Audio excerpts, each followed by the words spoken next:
What's up, everybody? How y'all doing? It is your girl, your diva, and knowledge, Lady Mocha, representing Mocha's Cafe de Paris. Thank God it is Friday. We done reached the end of the week. Hope all is well, all is good. Please let me know if y'all can hear me. I want to make sure my sounds is good. Just a thumb up, anything, let me know that y'all can hear me. I want to make sure my sounds is on point. So let me know if y'all can hear me. What's up? What's up? What's up? What's good? What's up, family? All right, cool. All right, cool. What's up, everybody? It is your girl, your diva in knowledge, Lady Mocha, represent Mocha's Cafe de Paris, where I'm always serving you wisdom, knowledge, and spiritual awareness. I want to give a big ups to all of my subscribers. Big ups to all of my ladies who have been rocking with me from day one. I appreciate y'all so much. Big ups to all of my guys, my dudes, my ace boon coons, my fellas who have been rocking with me from the moment I started this platform. Again, I want to thank each and every one of you.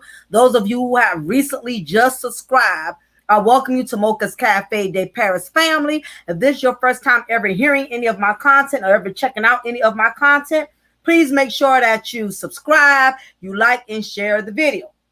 So, if y'all have not heard, your boy Babyface is going through a divorce right now. His wife has already filed a divorce. If y'all haven't heard, I know some of y'all don't keep up with celebrity gossip, and I feel you, because nothing but a hot ass mess. But Grammy-winning singer Kenny Babyface Edmonds and his wife Nicole Pattenberg filed for divorce after 7 years of marriage. Now, Babyface has always been a very successful man. He is the epitome of what I'll call a high value man. This man has been a producer for many years. He's a phenomenal songwriter. He comes from a very talented family. His brothers is in the group After Seven. Kenneth Edmonds, and there was the other one who recently passed away, also Melvin Edmonds. They have formed a group After Seven with another gentleman. So I can honestly say Babyface is one of those men who definitely represent the epitome of high value. Because as we know, pertaining to the black sector, high value man is a man who doesn't have to have values, really. All he has to do is make a certain amount of money. That automatically makes him a high value man. So to me, I feel like a high value man should be a man that holds himself to a high standard. In other words, he have high values. He values himself and his morals highly. To me, that's a high value man. You could be a man working at Popeyes, but if you got high morals, high values, I consider you a high value man. But then again, I'm a woman. So coming from me, it probably don't really mean worth a goddamn thing. But it is what it is. But Kenny Edmonds. Yeah, because his brother name is Kenneth. Kenny Babyface Edmonds and his wife have finally decided to file a divorce. Just to give you a little background, they basically say we will continue to care and have respect for one another and share eternal love for our daughter and her well-being. They both wrote in a joint statement, so I will give them that. They being very cordial about it. They not dragging each other through social media, and that's how it's supposed to be. Even when you're going through a divorce, you're still supposed to give each other that much love and that much respect to not drag each other through the social media. Now, Babyface, I would say, is roughly in his 50s, so he's from the old school. Now, most old school couples, they handle their divorces diligently and discreetly. That's the way it's supposed to be. It's not supposed to be like what the hell Safari and Erica Mena are doing. You know, they dragging each other through social media. You know what I mean? Or like Wendy Williams' ex-husband is doing. Wendy Williams' ex-husband, Kenneth, I think that's his name. He's going around here parading his pregnant mistress who he lost his marriage for, not having no respect, not even a little bit. Okay, yeah, granted, you're not with your wife anymore. You divorced Wendy Williams, but damn, at least have a little bit of, courtesy and respect to not be parading the woman around who is the cause of y'all divorce. But you have some people, they grimy as hell, you know what I mean, when it comes to divorce. Some people cutthroat, you know what I mean? At that point, they don't feel like they got to at least have a little bit of respect, a little bit of dignity for the significant other, even though there is a divorce. So it's just a certain way you should do things. So I would give Babyface Kenneth Edmonds and his wife, well, currently now ex-wife, I would give them that at least they are respectfully divorcing each other, without all the chaos, without all that mess. If it is, at least they're being good at playing it off and we're not seeing it. The former couple dated for 7 years before they were married in 2014. They do have one daughter together, 12-year-old Peyton. The singer, songwriter, and producer have written and produced over 26 #1 R&B hits. So we know, as I stated, we know Babyface is a high-value man. He's very successful in his music. So that's why I'm doing this content on why high value men have the highest unsuccessful marriages. Why do they have the highest divorce rates? But we're going to get into that. Babyface also has 2 sons with first wife Tracy Edmonds. Now Tracy Edmonds, she has been dating former, I think, a football player. What the hell is his name? His name is oh goodness, I can't remember. I'm gonna pull a man name up because I got to tell y'all who she's with now. She's been with the man she's been dating him for years now. Tracy Edmonds dating. So okay, Deion Sanders, that's his name. Deion Sanders, they got engaged in 2019. And they still engaged. Don't look like Deion Sanders is trying to officialize anything. She's popped up on his reality show, I think, Deion Sanders and Family. So they've been kicking it for a while, but I think Deion Sanders was playing it safe because him and his ex-wife Pilar tried to take him to the cleaners and tried to make his life complicated throughout the divorce. So like most high-value men who have been burnt in a divorce, if they have lost anything significant, if they have lost money, if they have lost assets, if they had to basically give up a lot of things in the event during a divorce, most high value men become very careful the next time around when they meet another woman or they start going back out there into the dating pool. Most high value men are very skeptical of women, especially when their ex-wife or their last wife has taken them to the cleaners and have taken them for everything they have. So what's up to everybody? Kai Queen, she's your queen to be. What's up, Queen?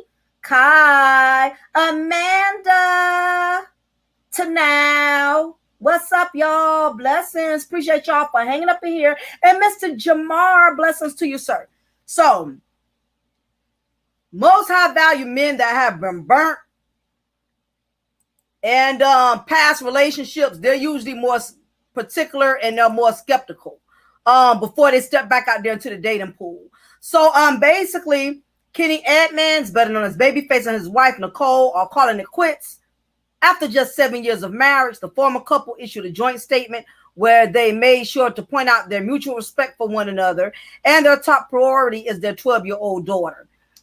So they further go on and say, after much thought and with great sadness, we have decided to end our marriage. We continue to care and have respect for one another and share internal love for our daughter and her well-being.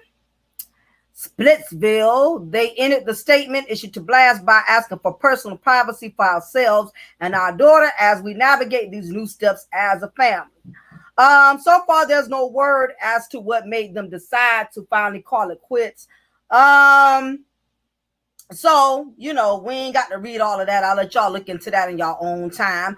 But yes, so after 7 years, they're finally calling it quits. Now, I will state that I'm starting to notice that it's becoming a pattern. It's becoming a trend. Men that are very successful, they cannot keep a wife. And I will say this, before anybody wants to draw their own conclusion and say, well, the reason why successful men cannot keep wives is this myth is because being that they're so much more successful than the wife can't handle the success. The wife can't handle the fact that the man has so much success and he's doing so well. And I definitely want to say that's a myth. High value men are the most prone to the highest divorce rates. I will repeat that again. High value men have the highest amount of divorce rates. And regardless of why they're divorcing, my point is high value men cannot keep wives. They cannot keep marriages. And don't worry, guys. I'm gonna get the ladies. My next segment is going to be high value women, are successful women who can't keep marriages. So trust and believe, I'm going to get on the women too, before y'all think I'm up here caping or, male bashing. But today we're talking about high value men that have the highest divorce rates. Okay? Now, regardless of why they divorce, the whole bottom line is successful men have a harder time keeping marriages for several reasons. See, Kai, I know y'all know that. Because, see, y'all been kicking it with me for a minute. Y'all know how I roll. But these newcomers going to come up in here being messy. It's no different than, people coming into the movie and already got a conclusion as to how the movie going to end. And this their first time seeing the movie. You get what I'm saying? So I know my solid people. Y'all know I have a balanced channel. It's these other idiots who like to come in my chat room and want to throw all kind of shade and thinking I'm one of those feminists, that dumb shit. You know what I mean? It's always one that want to do it. Never seen none of my content, but as soon as they come in, oh, she's a man hater. Y'all know how they do, man. Messy as hell. That's a messy ass subscribers. Don't know how to get to learn content creator before they jump off the cliff and start making decisions because they're catching one of your videos for the first time and they already got an assessment about you. They kills me with that. But for the most part, I see most of my original people in here. So y'all understand how I do. So I ain't worried about y'all. It's these new ones. Let me give y'all, I want to give y'all a wrench. I got to give Tanal one and I got to give Amanda one. Shit, I don't know how to do it from here. But either way, I'm going to make sure I get y'all next time. I got to update my mods. I got to get y'all a wrench. But we're going to say that for another time. Okay, so we're going to talk about the successful men. Now, there's many reasons behind why a lot of high-value men are having a hard time keeping marriages. Now, we're not just going to go on Babyface because I love Babyface. I love his music, and I will say Babyface has always been a gentleman. I've never heard nothing bad about Babyface. Babyface has always been very respectful. He carries himself like a gentleman. I've never heard him disrespect women. Babyface is a cool dude as far as I'm concerned. You know what I'm saying? So I just like his swag. I love his masculinity. Like I say, he's a cool, laid-back man. I never heard nothing bad about him. Never heard nothing, out of pocket about him. So I would give Babyface that. He's a high-value man who I would definitely respect because he carries himself like a man. I've seen him conduct himself in interviews. For a stack of ribs. Not Kai. I can't do no ribs. That's torture with my high blood pressure. If I did get some ribs, hell, ain't nobody up in here getting none. I want ribs my damn self. I like the dry rub ribs too. The dry rub, oh my gosh. Have y'all tried the dry rub ribs? I like the dry rub ribs better than the damn ribs with the sauce. Oh my gosh. See, Kai done started some bullshit. Now when I get off of here, I'm going to want to go to Texas Roadhouse. Oh gosh. Thanks, Kai. Just when I was doing good on my damn diet. Well, I tell y'all a bad damn influence in here. Now I want some damn ribs. Damn it. Shh. Well, thank you, Kai. You ruined my diet because I know I'm going to go ahead and put in my order for some damn ribs when I get off this live. Thank you very much. Y'all do not help black people at all. Here y'all come with the bullshit, talking about pork, everything my high blood pressure ass need to stay away from. Here the hell y'all go. Y'all get on my nerves. Anywho, let me tell y'all, it's a lot of, and the reason why I'm bringing this up to y'all, because I don't want y'all to think I'm just picking on a certain guy. I'm just picking on certain people. It's starting to become a trend that a lot of high value men of success, they cannot keep marriage. They could always get a woman, but they can't keep one. And of course, you know, we're going to go into the elements. We're going to break down the recipe. We're going to break down the ingredients as to why high value men have the highest divorce rates. Now, this I did not know, y'all, until this came up. And of course, he would like to call me as soon as I freaking, hold on, y'all, I got to answer this.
All right, y'all, I'm back. Yeah, that was my AC guy.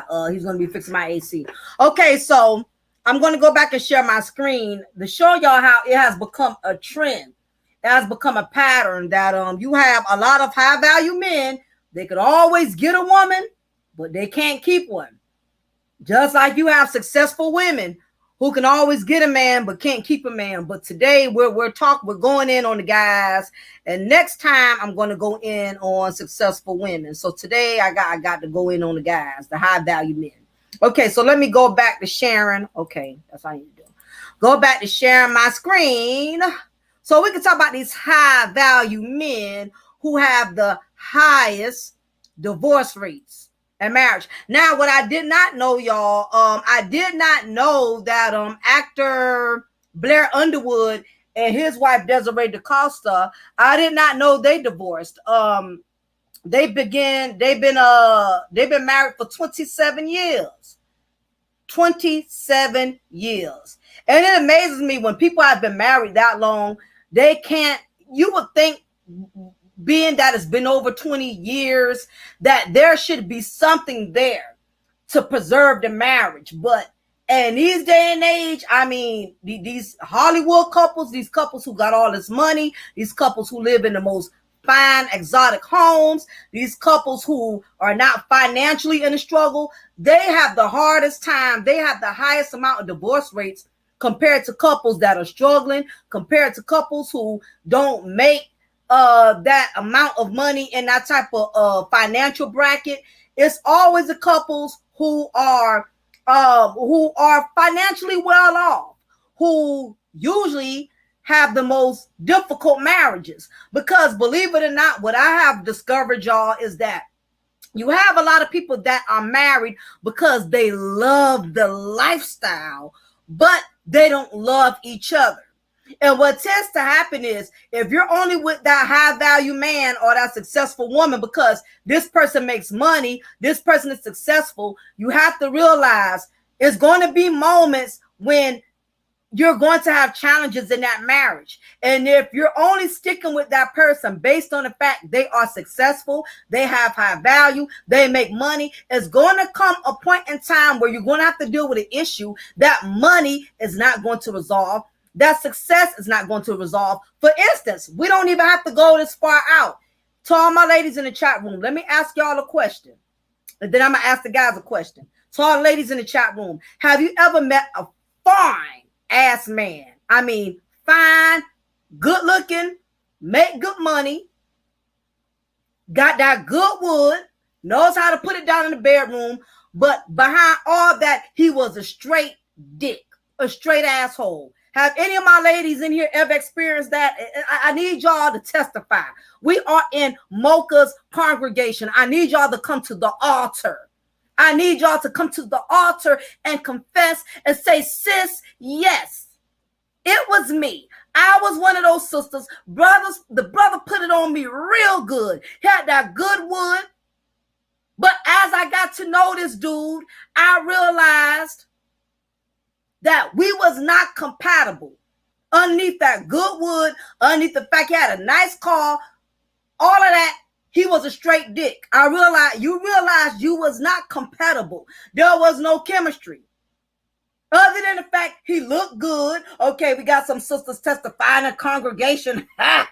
If you ever had a brother who put it down on you, through that good wood, had you reaching for stuff that wasn't even up there. But underneath all of that, he was a dog. Yeah. We need some sisters to testify. He put that good wood underneath all that. You discovered he was a dickhead. Let's keep it real. I need my sisters to come to the altar. We got a few honest sisters in here. Thank you, Tanal. Thank you, Amanda. Yes, Kai, that's damn near 95% of Mocha's female base. I will snitch on myself. I never forget, there was a particular guy before I got married. First time I met this dude, now keep in mind, I was damn 18 years old. So keep in mind, think about how my psyche was back then. Young, dumb, didn't know nothing. Had the mind of an 18 years old, met a nice looking guy, older guy, because I always dealt with guys that was older than me. I never could deal with guys my age because they used to irritate me. So I remember I met this nice looking guy. I can't remember if I met him at a gas station. I met him somewhere. And the first thing that attracted to me, because I'm 18 years old, young and dumb, full of cum, like Tanal was saying, the only reason why I was attracted to him at this age of 18, because he had a badass sports car. Because at that age, you don't know what to look for in a man. You look at a man's physical attributes until your maturity level gets better and you gain experience and you realize you should not only pick a man based on what he presents himself to be, but you have to really, as you become older and you become mature, you learn to look at a man's character, not his wallet, not his car. You learn to look at him for who he truly is, not what he has. But at that point in time, you could not tell me that. 18 years old, I looked at what kind of car you drove. I looked at what kind of tennis shoes you wore. And that was my biggest turnoff back then. I didn't care how good your character was. If you came to me with busted sneakers, you automatically did not get my time. You didn't get the time of day from me. Not realizing now that I'm older, it's actually the men with the dirty ass shoes that's making the money because he's doing construction.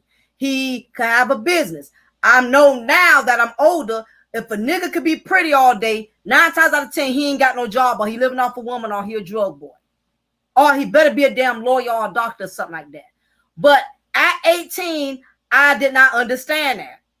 I thought if a man had a nice car and he dressed nice and he had the newest Air Jordans that was out that season, in my 18-year-old mind, I felt like he was about something. I felt like he had money. That is the mind frame that I had of an 18-year-old.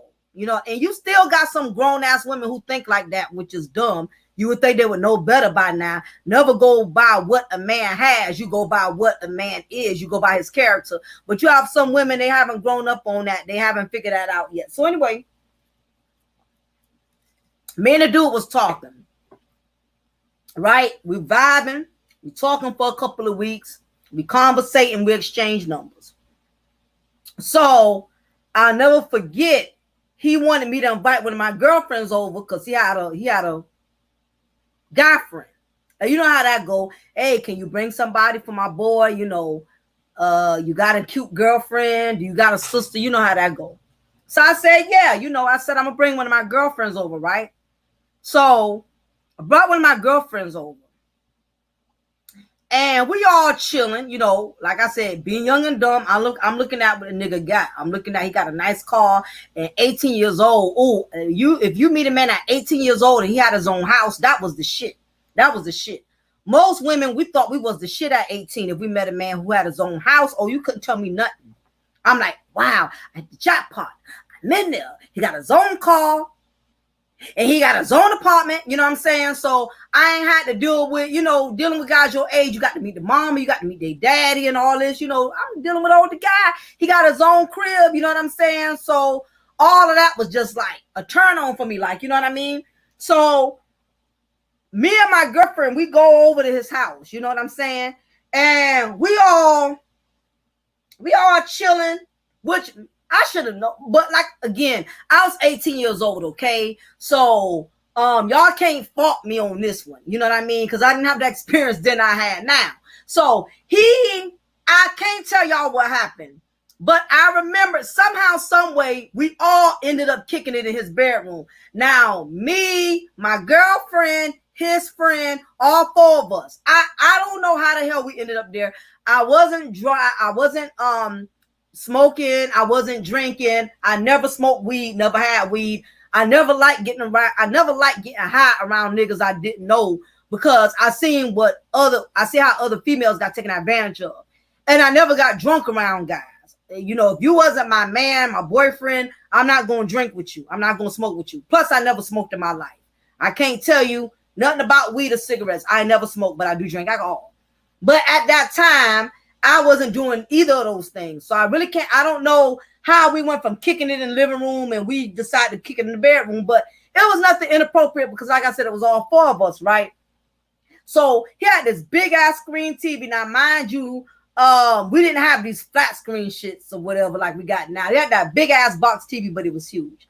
And we was all just kind of chilling. Like I said, I don't damn remember how the hell we went from the living room to the bedroom, but it didn't seem like inappropriate because, again, I'm 18 years old. So I remember we talking, we having a conversation, we vibing. You know, his friend getting his little drink on, he getting his little drink on. And I can just kind of tell he had been kind of hitting on my friend the whole time while we was there because he was kind of saying like some slick shit to her in my presence. And mind you, I'm 18, but it's certain things I could pick up on. You know, and I don't know if he thought because I'm 18, I was really young and dumb, but I can tell he was hitting on my friend a little bit and stuff like that. And then my friend, being young and dumb like me, you can tell she was kind of liking it, you know. So long story short, out the blue, I cannot tell y'all to this day how this shit happened. This dude pulls out his dick on me and my friend, literally. He pulls down his pants and pulls out his penis. I was like, what the? He pulled out his penis. And I guess because both of us was young, I don't know if he thought we was going to give him some head. I don't know what he thought.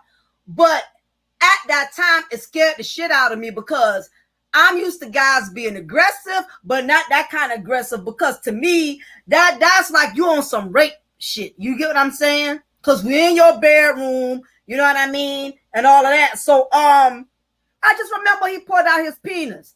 And me and my friend looked at each other like, oh, what the hell? It pissed me slap the hell off. Because for one, I'm thinking he's supposed to be just checking for me, right?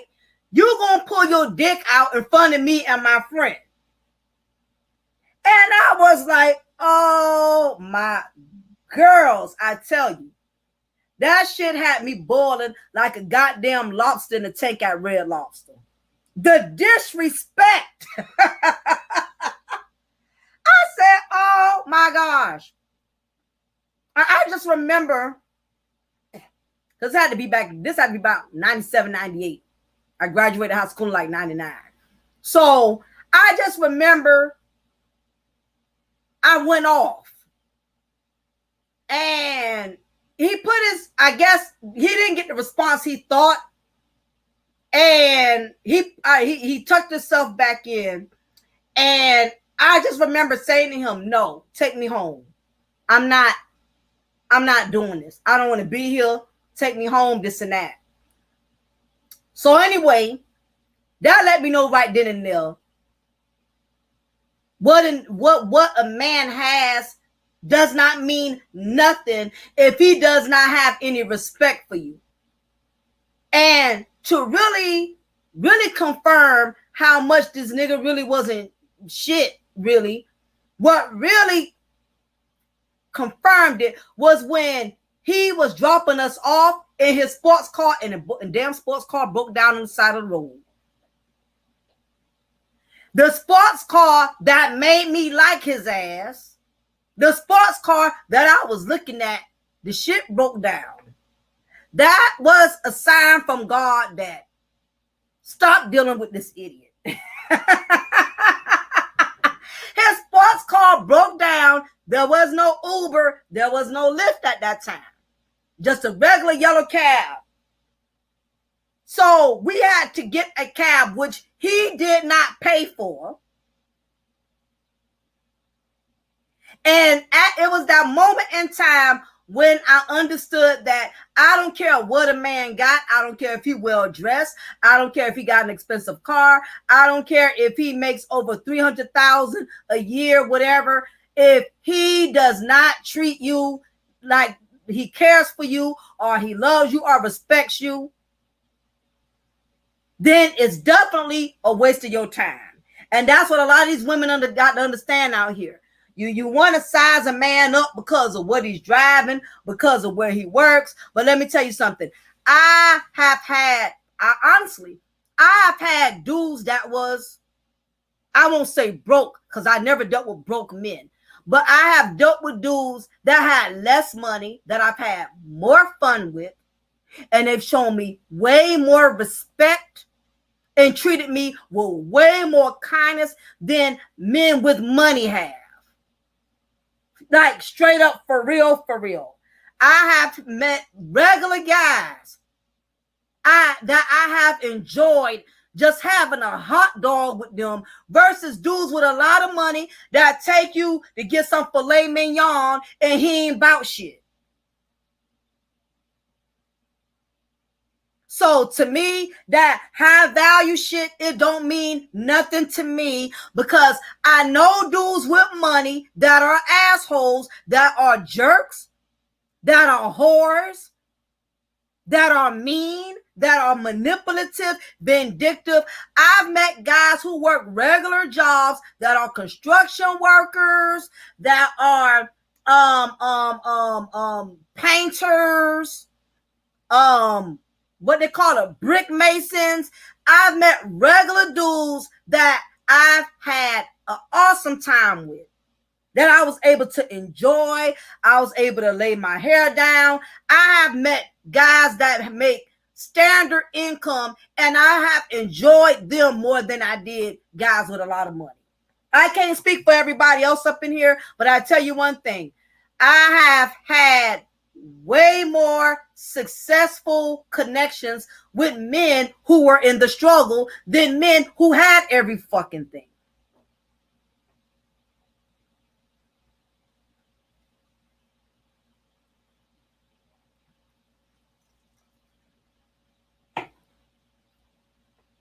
I was dating, point example, another guy that I was dating,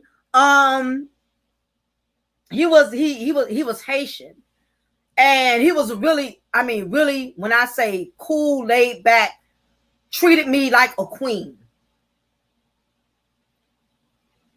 I was in high school at the time. All of the guys who had a lot was assholes. The guys who dressed well, the guys who could afford the newest sneakers, the guys who had the most expensive name brand. I could never connect with guys like that because the problem was guys who were well off like that, their egos was already inflated. And the problem is you have these thirsty ass females who like to run behind these type of dudes, make these dudes feel like they're so big and so great to the point they would kind of overlook ordinary females like me who probably didn't look like a Kim Kardashian, who probably didn't even look like a damn, Beyonce or whatever. Guys who had a lot of shit always gave me a hard time. I'ma just be frank. I never was really able to connect with successful men, no matter how nice I was, no matter the fact that I carried myself like a lady, no matter I didn't have kids from other dudes or whatever. I just never, successful men, these high value men, they never, they was never really interested in women of my kind for whatever reason. What's up, Amari, or whatever? What's up, Indigo Kid? So, Kai says, you'll be surprised how many girls hate the fact the guys they like, they found out the hard way that was trash, but they hated it when they labeled me as trash. Oh, I feel you, Kai. It comes with growth and maturity. You have a lot of women who go through that until wisdom and knowledge kicks in, and you understand that you have to change how you perceive men. You have to change how you deal with men, because you're going to find yourself in the same revolving door dealing with these high successful trash bag dudes. Because you could be of high value, but it doesn't mean you have value in morals. You have value in your character. You just consider yourself high value based on the amount of money you have in your bank account. And that does not mean nothing. That's why a lot of these millionaire men, these high successful men, they have high divorce rates. So, back to the Haitian guy. And I'll never forget, he didn't have a lot of money. And he knew he knew he didn't have a lot of money. And he was surprised that a female like me would even be interested in him. Because I guess the way I act or the way he thought I was, he felt like I would be too bougie. He felt like I would be too much. But I had to learn, ladies, I had to humble myself. Sometimes I ain't trying to be funny. Sometimes you got to lower your standards, because some sisters, y'all be reaching too fucking high, trying to get men y'all are not qualified to get. Let's just be frank. I'm not going to be one of these sisters that's going to lie to you and say, girl, you deserve a high value man. You deserve a high price man. You deserve an NBA player. You deserve an NFL player. I'm not even going to lie to you, because the truth of the matter is, a lot of those men that's in the bracket, it does not mean he's going to treat you better than the dude that's working at Popeyes or the dude that's a stock boy at Walmart. I've been with men with money, and I was miserable with men with money. Now, you may be lucky. You may get blessed. You may be one of those women that get fortunate. You'll meet a successful man that will still treat you right. There are successful men who still got their same wives. Morris Chestnut, Ice Cube, with his wife Kim, LL Cool J with his wife Simone. You will hit the jackpot every once in a while and find a man that's high value man, and he will still treat you like a queen. He won't let his high value success get to his head to where now he's treating his day one wife like trash, where he's treating her like a low common denominator. Now he wants to trade in his dedicated wife for something younger and something that got a higher sex drive. You do have some high value men who still remain humble and kept their same wives no matter what. Yep, like Denzel and all of that. You know what I mean? So, to me, I've learned the hard way, and a lot of sisters need to understand that your king is not going to always be a millionaire. Your king may be somebody who drives a bus, but let me tell you something. If he loves you enough, you can have a regular dude that can make you feel like a millionaire wife. I know women that are with millionaires and they feel like they being treated like the goddamn side chick. One woman who was with a millionaire basketball player, she said, yes, I got all these product bags. Yes, I have a closet full of lingerie, expensive Coach bags. But what the fuck good is it if he ain't never here for me to share those things with him? Why I got a closet full of $400, $500, $600 lingerie that he lets me buy off his black card, but he ain't never here to see me with that $300, $400 lingerie. He's never here. And this is the reason why when you hear about these high value men, and we automatically want to zone in on a woman and look at it like maybe it was something she didn't have to keep him happy. When the actuality is some, not all, some high value men are straight assholes. They cannot keep a woman to save their life. They can't. You got a lot of them. They can't keep no woman. I don't give a damn if they wear a $2,000 goddamn suit. Under that $2,000 suit, he a fucking asshole. He's disrespectful. He thinks he's better than his wife.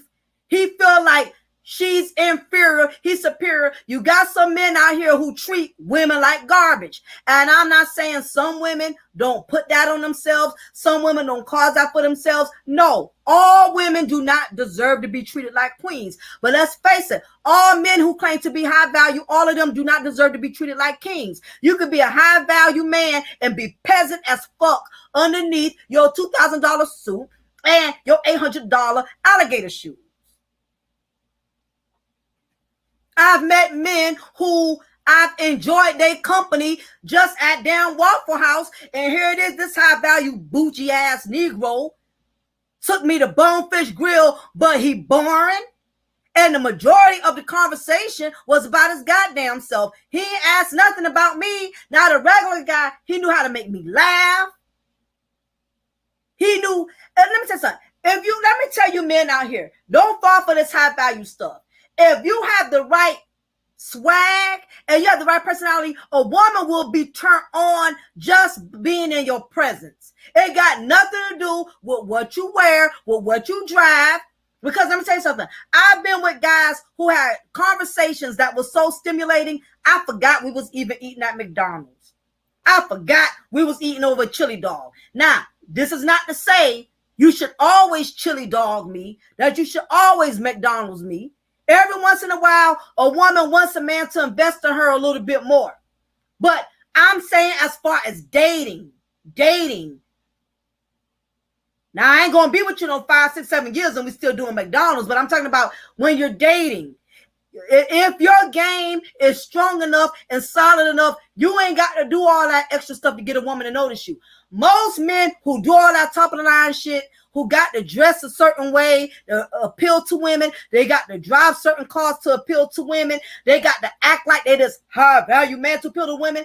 Most of these men are insecure individuals who will use gimmicks like they expensive suits, their expensive shoes, their expensive cars. They have to dress the part because underneath they really don't have the confidence to pull a woman without those accessories. I call it high value man accessories. The high value man accessories, the expensive car, the expensive suits, the expensive shoes, the I make X amount. You a CEO, you a damn owner of a business. I'm not knocking anybody who's successful, but I'm gonna be honest. Some of these dudes know they don't have what it takes to pull a woman, so they got to do all this extra shit to make a woman be interested in them. Right, because their arrogance will run everyone away. And that was a point I was going to make, Amanda, is that I'm telling y'all, I've met regular dudes with regular income that make me feel more important than a high value man. Now the Haitian guy that I was dating, we were dating, we was going together.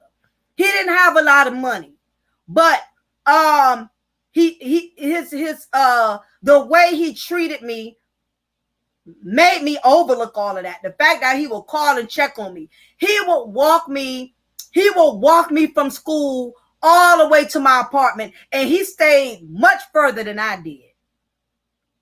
I was on like 16, like 17. This man would walk me all the way to my apartment, and I was going to school in New York, so I had to catch 2 ferries to go to school. I had to catch the ferries from the military base. Then I had to catch the Staten Island ferry to get to Curtis High School in Staten Island. This man would take both ferries every morning to meet me and every afternoon. He didn't have a lot of money, but just the fact that he was a very attentive boyfriend, it made me overlook the fact that he was in poverty, because he was just so kind to me. And I was not used to that. You know what I'm saying? And I remember one day, because he knew Jamaican beef patties. That's one of my guilty pleasures. I love Jamaican beef patties, right? New York has the best Jamaican beef patties. So I remember one day when he came to pick me up, he had brought me 2 Jamaican beef patties. He didn't have a lot of money, but he knew that's something I liked.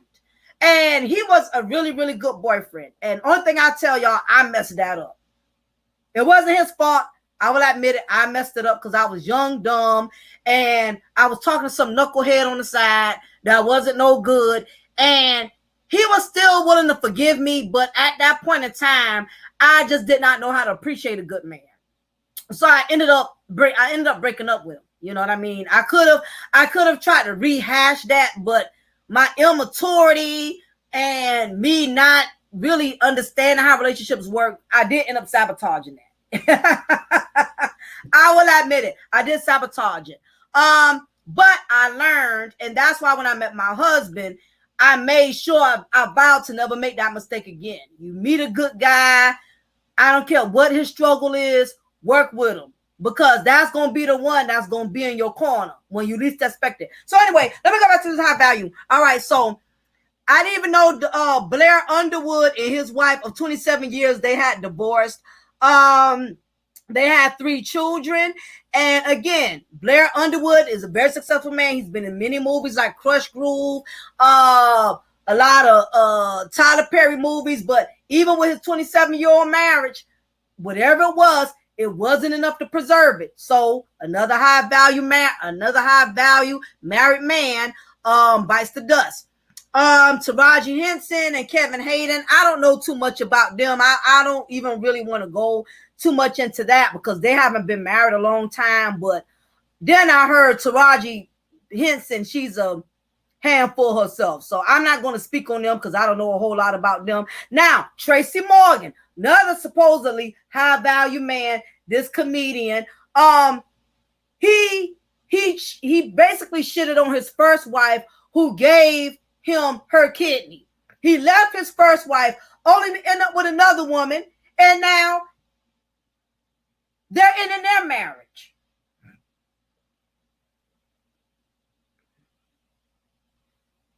They're ending their marriage. What's up, Notorian?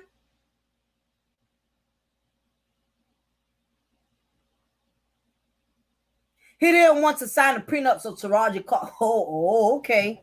Well, that bites the dust. No, Tracy Morgan first wife. Tracy Morgan first wife, she gave him her kidney. And this dude, he showed his behind on him. Matter of fact, I'm going to pull up her name.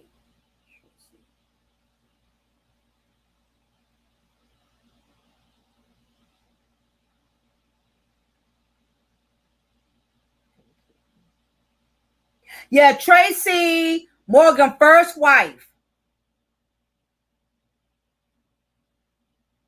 I put it up here. Tracy Morgan received kidney from ex-girlfriend. Let me look into this, y'all, because I know she did give him a kidney. Her kidney.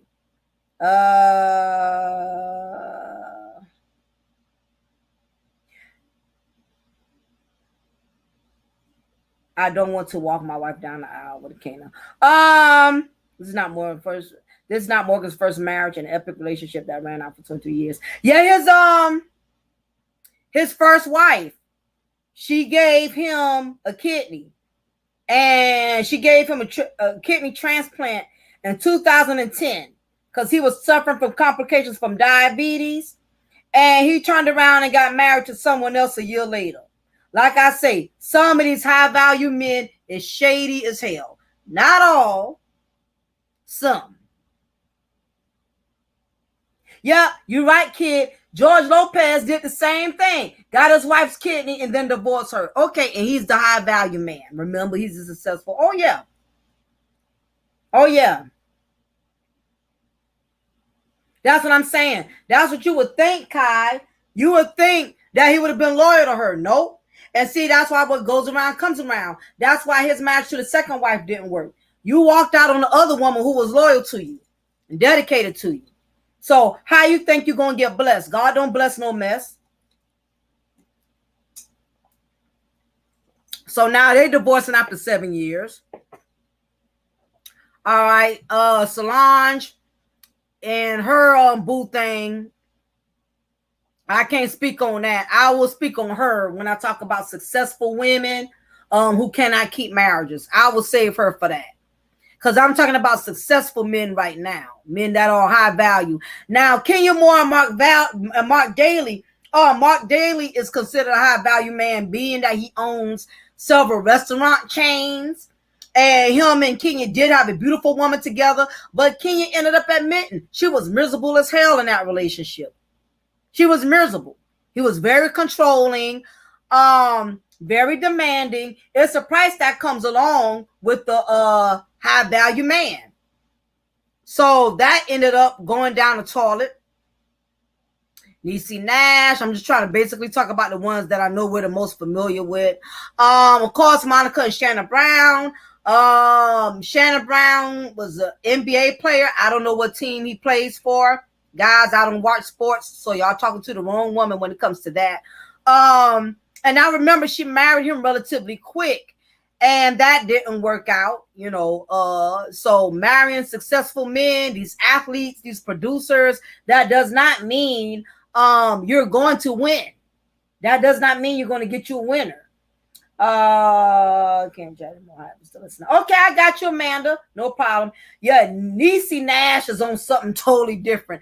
I can't even talk about her. Now, Wendy Williams and Kevin Hunter. I'm gonna have to save her for my edition when I talk about successful women who have unsuccessful marriages. So I'm gonna save her and Monica. I'm gonna save them for the next topic. Like Diddy and Cassie.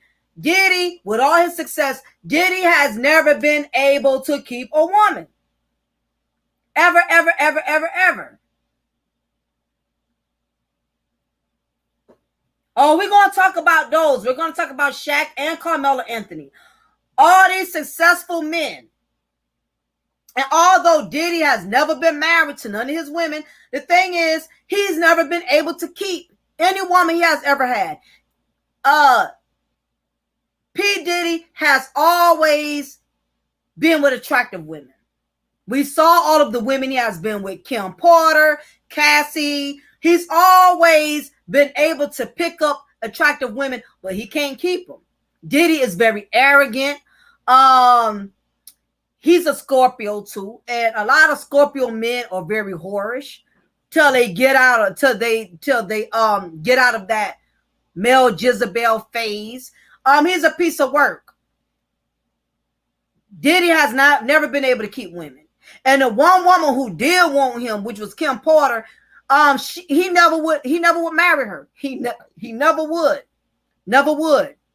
And ended up regretting it when Kim Porter passed away, wishing he would have married her. But truth be told, if Kim Porter was still living, he still wouldn't have married her. You just have some of these high value dudes. They want to have their cake and eat it too. And everybody has always kind of suspected he was on some sweet and low bull anyway. But that's a story of another day. You know, he let a good one get away. He did to now. He let a good one get away. And Cassie, he thought he was going to be able to lean on Cassie when Kim Porter died. Cassie jumped ship and married somebody totally different, had a child from somebody totally different.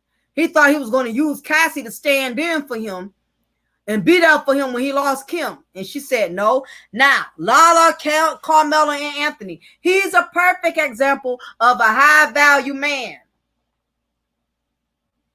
We know Carmela Anthony has always been financially well established. He has always been financially well off. He's always been very successful. But look at what look at all of what Lala went through with him. Carmela Anthony had another child on the outside of his marriage. For him to be so high value, yet he made a low value decision. Yep, and I do agree that Carmela was very young. He wasn't nowhere ready to be tied down like that. He wasn't, but he had a child on the outside. This high value man had a child on the outside, and then on top of that, what really kicked the can was when she found out he had twins on the outside. So he didn't even have to learn.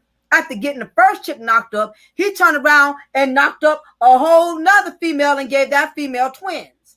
So it just goes to show you he definitely did not have high morals. So much for the high value men with the low value morals. He stepped out on his wife not once, but twice that we know of. And that does not even exclude the other women who we don't know about, who he did not get pregnant.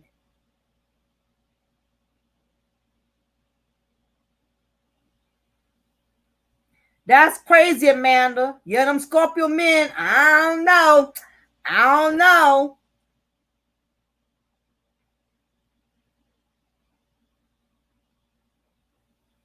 So this is another high value man that didn't value his choices.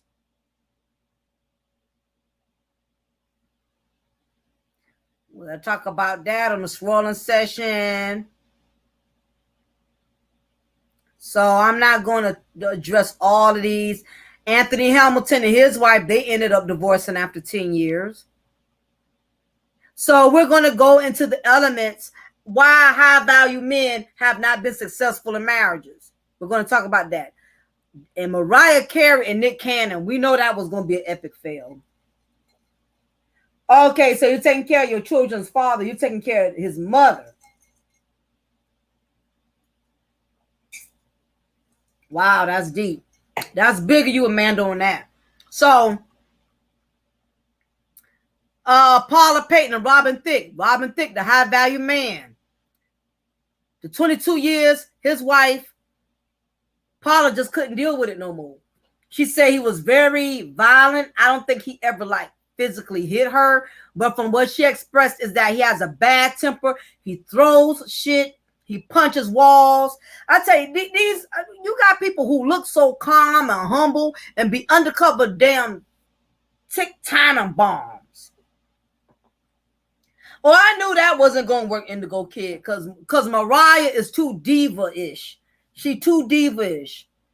No man will ever stay with Mariah. It's not going to happen.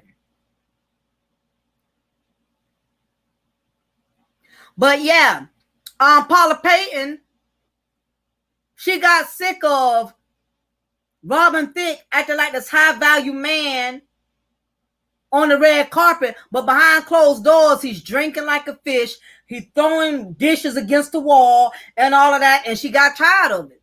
So she left. So what did the high-value man, Mr. Thicke, did? He ended up getting another woman who looks just like her, except she younger. That's what the high-value man does. When he can't get nowhere with women his age, he wants to get something young who he can conquer.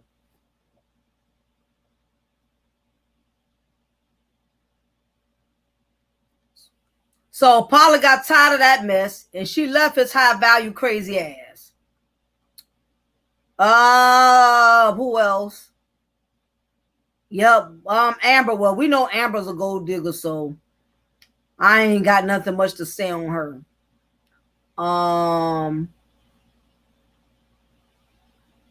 Who else? Oh, Taye Diggs, high value man. His French vanilla wife left his high value ass. He was a piece of work.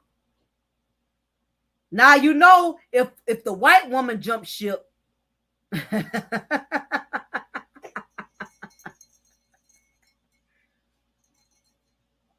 She couldn't deal with his high value ass.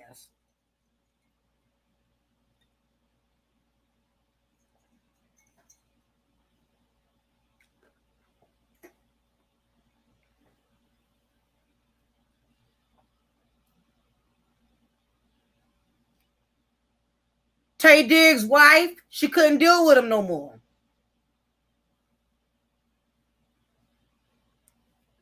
So she left her high value man. Oh, I'm sure not talking about these two because both of them just done got on my nerves. Pat and Neely, Sean, and I know a little bit about them, but I don't know much. But I heard that because you know they used to do cooking shows and stuff together. They both admitted that they both was hella miserable. And all that laughing and kiki and ha, acting like they so crazy about each other on the show. They said they hated each other's guts. They was trying to keep up they was trying to keep up the shenanigans because their cooking show was doing relatively well. But it comes a point when you can't fake the funk anymore, so they end up divorcing after 20 years. And he had a baby from a whole nother woman, not while they were married, but after they divorced, he moved on, had another child. He's happy. So it ended up working out in both of their favor. It just comes a point when you get tired of faking the funk and you just don't want to perpetrate no more. You ain't happy, goddamn it, you ain't happy.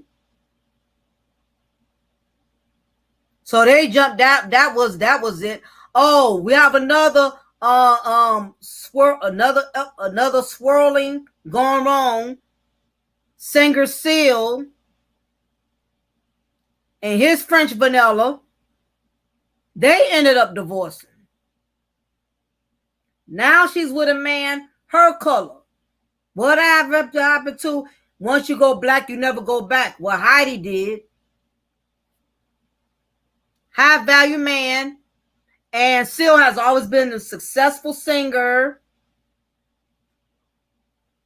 His French vanilla, his snow bunny. She didn't want to deal with his high value ass no more. And now she's back with a white man. Khaleesi Nas, that was a disaster. I really don't know whose side to believe. Khaleesi said he drank too much, but then Nas said Khaleesi was so insecure, but that was an epic fail.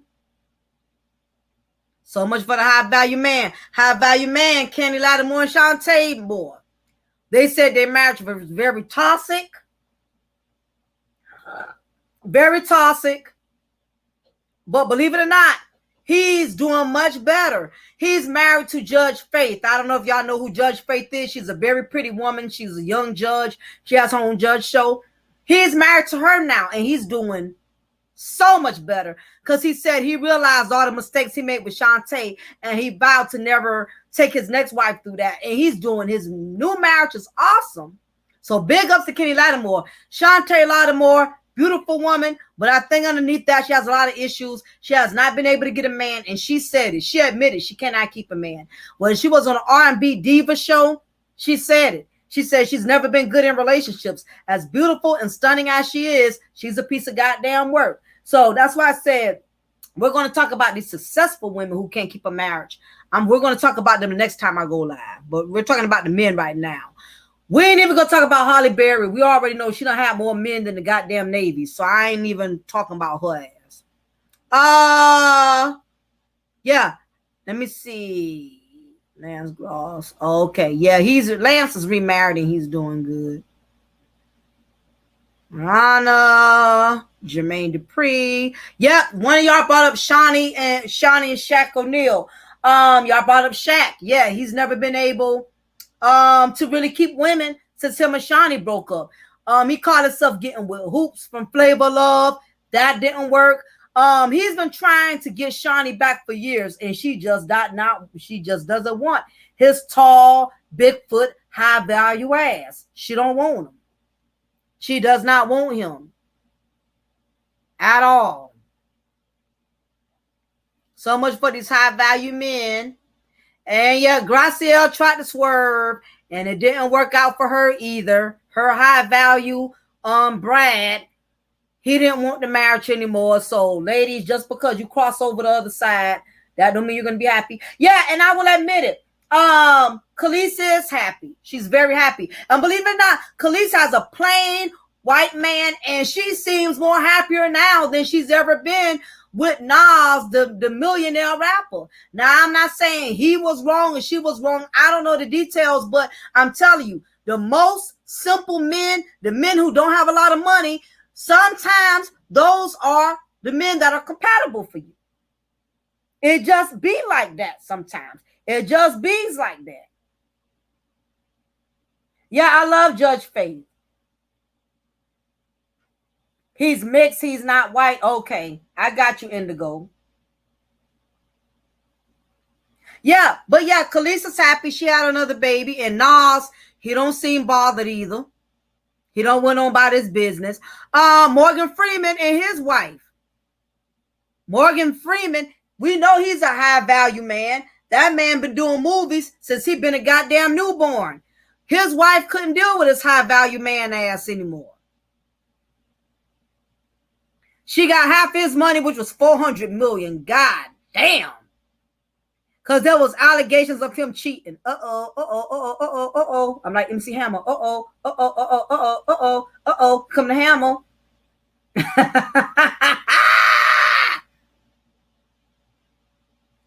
I ain't talking about Jennifer Lopez. She done been with too many men. I'll be on here for a whole goddamn another hour. I ain't talking about her. I'll talk about her when we talk about successful women that can't keep men. I'll save her for another time. What's up, CC Rose? Blessings. I go on and on and on and on. I didn't know Lawrence Fishburne and his wife divorced. Where the hell was I at? 14 years, Lawrence Fishburne and Gina Torres called it quits in 2016. All these high-value men can't keep no woman. Okay, so I'm going to go ahead and exit out of this so we can go ahead and break down the elements of the high-value man. All right, so the question was, why is this a high value? Why do high-value men have the highest divorce rates? Starting with number one. Number one.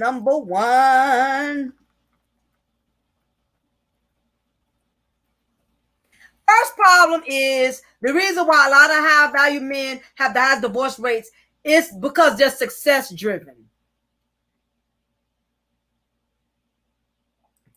Most high-value men are so success-driven because they're more concerned with their success than making sure everything is copacetic on the home front. You have some men that are so obsessed with making money. They're so obsessed with being successful. You have some men that are so obsessed with success that they lose focus of their marriage. They're too busy trying to stay on top. They're too busy dealing with all these investments, dealing with all these companies, trying to, just be successful. And this is not to say there's anything wrong with that. I think all men and all women should strive to be successful. But you have to realize when you make success so important to the point you're losing track of your woman, you're losing track of your marriage, now it's becoming a problem. Indigo says they believe their money solves everything. They are ineffective communicators, selfish, and constantly talk about themselves and whatever they're into, etc. I totally agree with that, kid. I know some high-value men that love their money more than a woman, love their success more than their woman. There's nothing wrong with wanting to be successful. There's nothing wrong with being ambitious. But you have to learn when to level the shit out. You have some high value men, they go out of town for weeks at a time, too busy trying to go to the next best thing, not realizing that it's costing them their marriage. And you wonder why these celebrity men, you know why they get cheated on, you know why their wife start fucking around on them with the gardener, their wife start messing with the goddamn pool boy, or the wife start messing with the goddamn chef. Because after a while, what good is money if you ain't got nobody to share it with? Here it is, you giving me your black card every week. And keep in mind, ladies, that's why you have to be careful wanting men with money. You have some men, because they know women are money hungry, they will give you a black card. They will give you access to the money just so they can fuck off and do what they want to do. Just so they ain't got to be bothered with you. You have some men, they will flourish a woman with money just so he can fuck off and do what he wants to do. And that's the other thing about the high value men. High value men, most of them are male whores.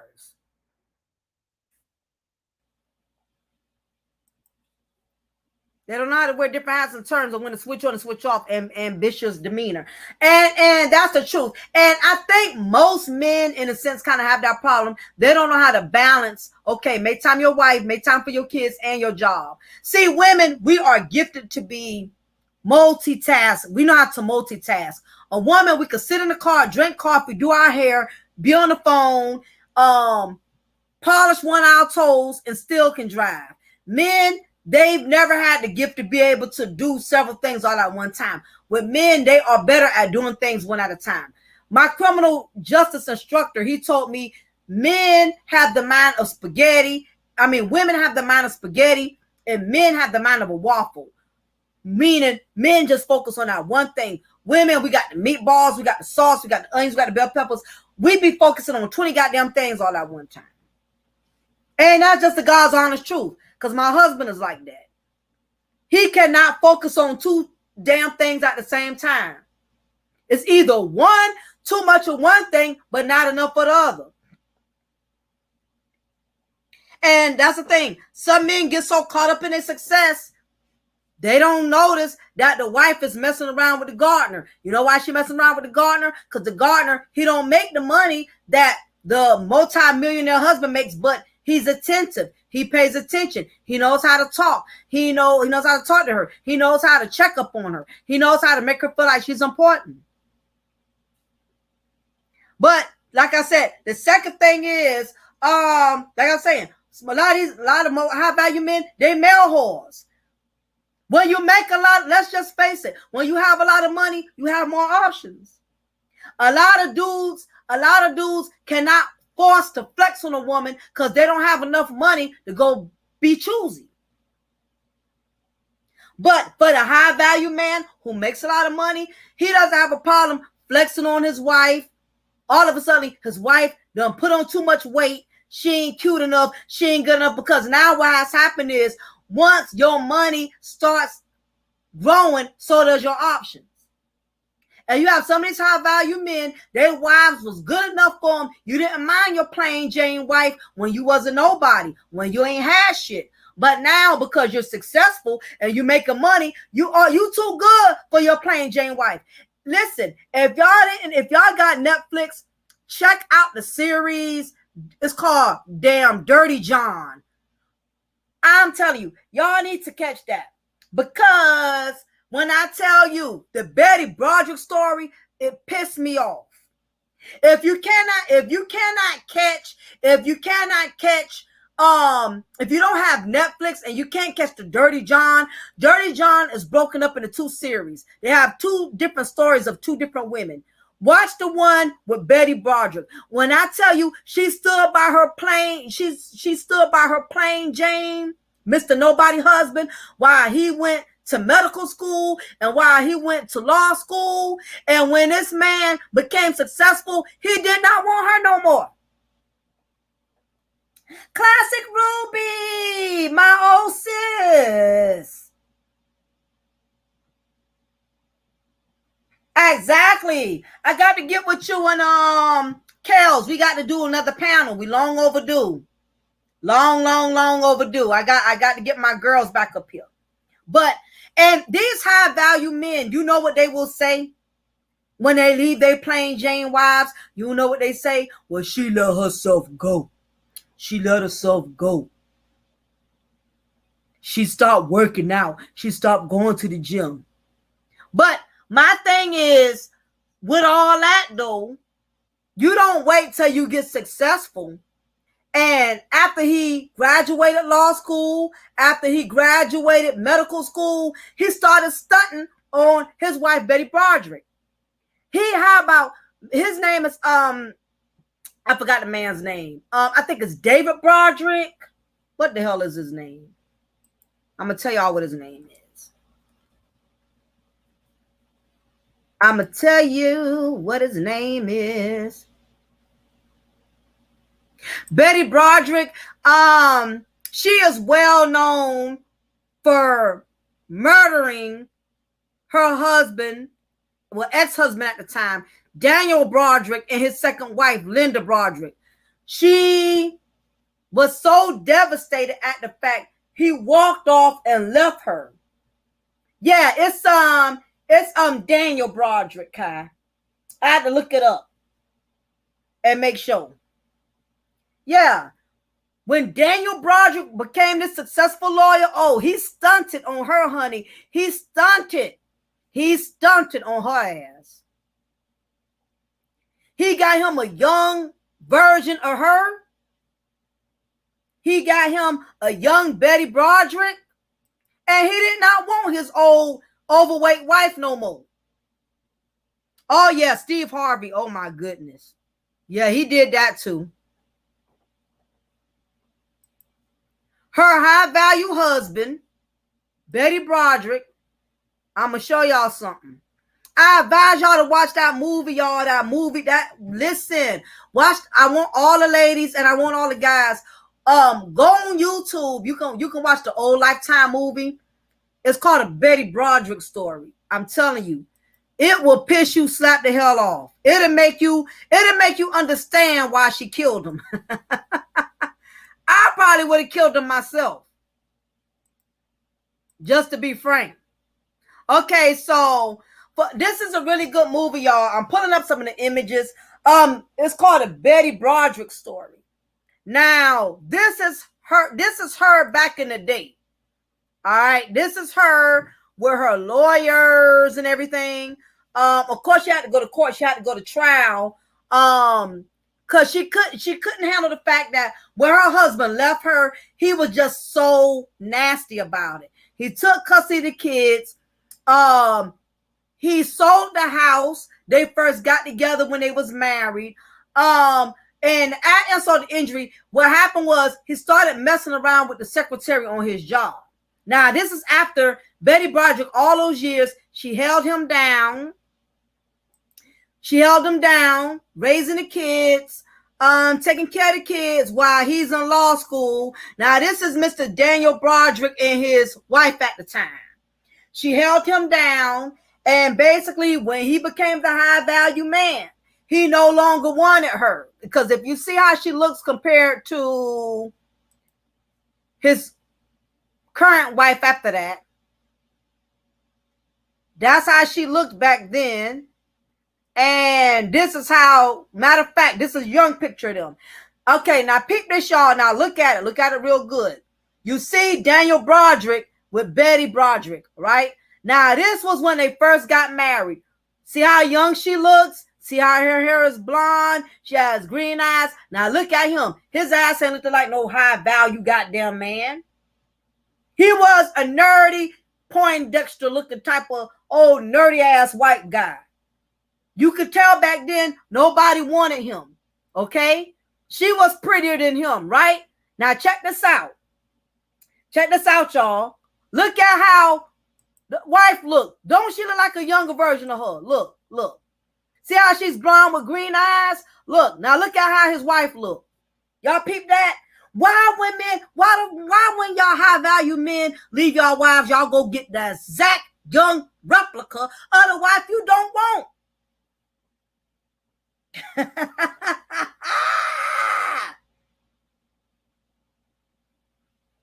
Don't worry, whoever. I know this is a long live stream. I'm going to leave it up. So whatever you don't catch, you can catch the rest later. No, but listen, look, y'all, pay attention. Look how she look. Look how much better he look now. Now that he making that attorney money, that doctor money, he want to trade in his goddamn 87 Cadillac for a damn, at the time, I guess it was 1994, for a 94 Mercedes Benz.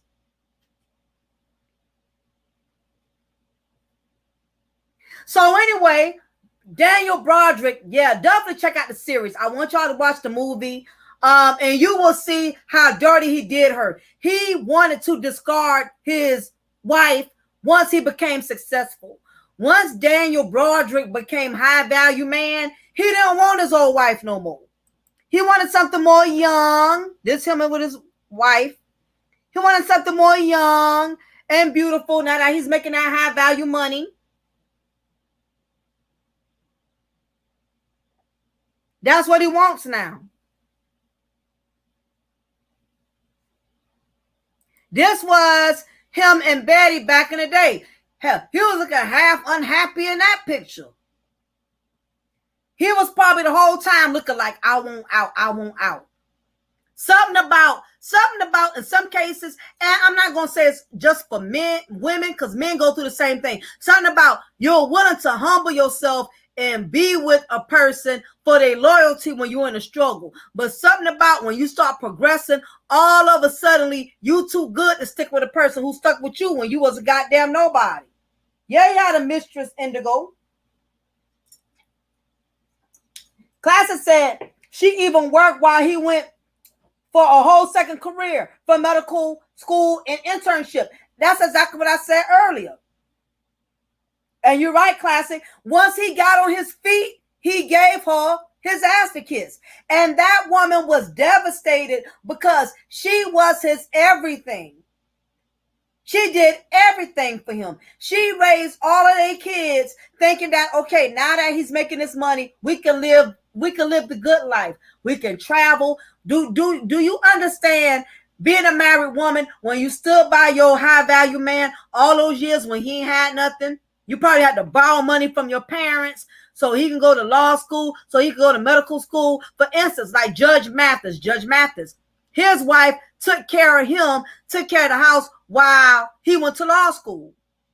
Guess what? Judge Mathis didn't leave his wife once he graduated law school and became a judge. He is still with that same woman who was with him when he was a nobody. And guess what? He was a basic dude. Judge Mathis had been in this jail system. I mean, his wife could have passed up on him and said, oh no, you're a jailbird. Oh no, you're nobody. But she saw his potential. She believed in him and she loved him enough to hold him down while he went to school, law school. Now it's paying off for the both of them. But Judge Mathis stood by his wife. He didn't cash in his wife for a younger woman now that he's a high value man. Some of y'all men become high value and you show your ass.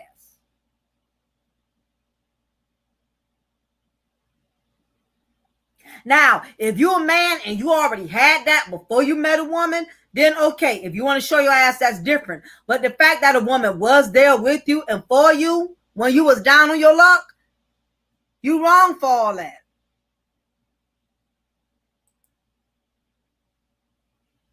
So like I said, Daniel Broderick, when he had got his new young wife, he was all over town parading the woman, knowing that his ex-wife had friends who lived in that neighborhood. That's just how cold and harsh about it he was. He was parading his new wife all over the place. She was just mentally tortured. Ruby says she is the one who dressed and led that man socially, and in so many of his decisions to success, clinched deals for him, was his understanding bank for his dreams. She deserved half. Make it so bad. He didn't want to give a shit. Now, if you're going to leave your plain Jane looking Becky for a more beautiful Becky, least you could do is break your ex-wife off with some bread. But I think what made her kill him and her was because he not only broke her heart, but he left her dry. He ain't hardly been no money in the bank, and he had custody of their kids. He wouldn't give her nothing. And I think that would drive any woman over the edge. And that's what happened. So y'all watch the movie, y'all. Watch it. It's on YouTube. It's called a Betty Broderick movie. Or if you got Netflix, look up the series Dirty John. I think it's season 1. The Betty Broderick story. Y'all have to watch it. You watch it, you will see exactly when I say that woman went through it. That'll make any woman jump over the edge. So she broke into their house and she killed both of them in their sleep. That's what she did. Because she couldn't take it no more.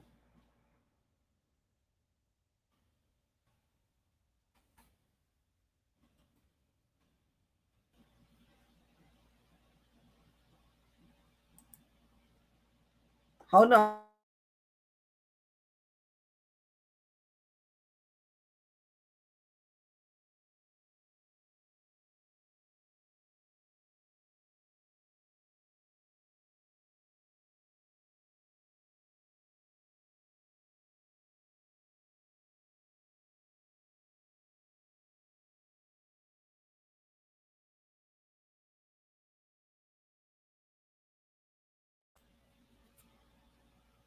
Yeah, if y'all watch that series, y'all got to watch it to see it.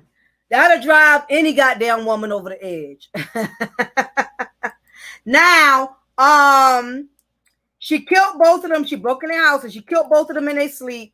And she almost got off, but they ended up giving her, let me see how many years they gave her. She will be out eventually, but she damn near gonna be 80. She's gonna be old as I don't know what. Now her kids have been trying to fight because all her kids are grown now. She's 72 years old. They gave her 32 years to life in a California prison. And she says to this day, she said she don't regret killing them. She said she'll do it again. She said they deserved it. I said, nah, if that's gangster, because he took everything from her. Took the kids, took the house, everything. So she let me see. She was denied parole for the 3rd time in 2017. So yeah, she is going to be in there for a while. I mean, she killed 2 people. She killed 2 people, and I think she won't be eligible for parole again till 2032, y'all. 2032. Yep, he turned the kids against her, all of that. All of that. He wouldn't let her get the kids for the holiday. I mean, he really did her dirty. Y'all just got to watch the series. Y'all watch the series, I'm telling you. You'll see exactly what we mean. So, when she killed Daniel, her ex-husband, and his wife, what ended up happening was when both of them died, they buried them together. So his mistress had him even in damn death.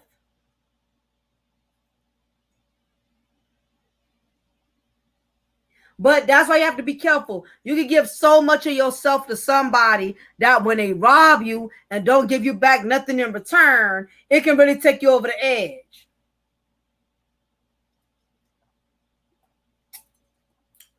Yup, to now, she's never getting out. It's not going to happen. Yeah, but they buried both of them together.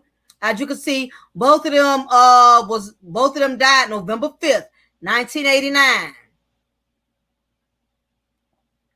She took both of them out.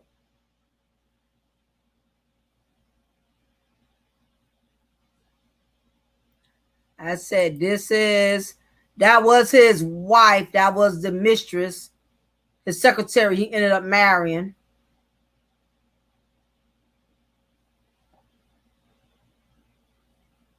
And like I said, it's one thing to kind of piss on somebody, but then y'all got nerves to be celebrating it and parading it all over town. That's a bit much.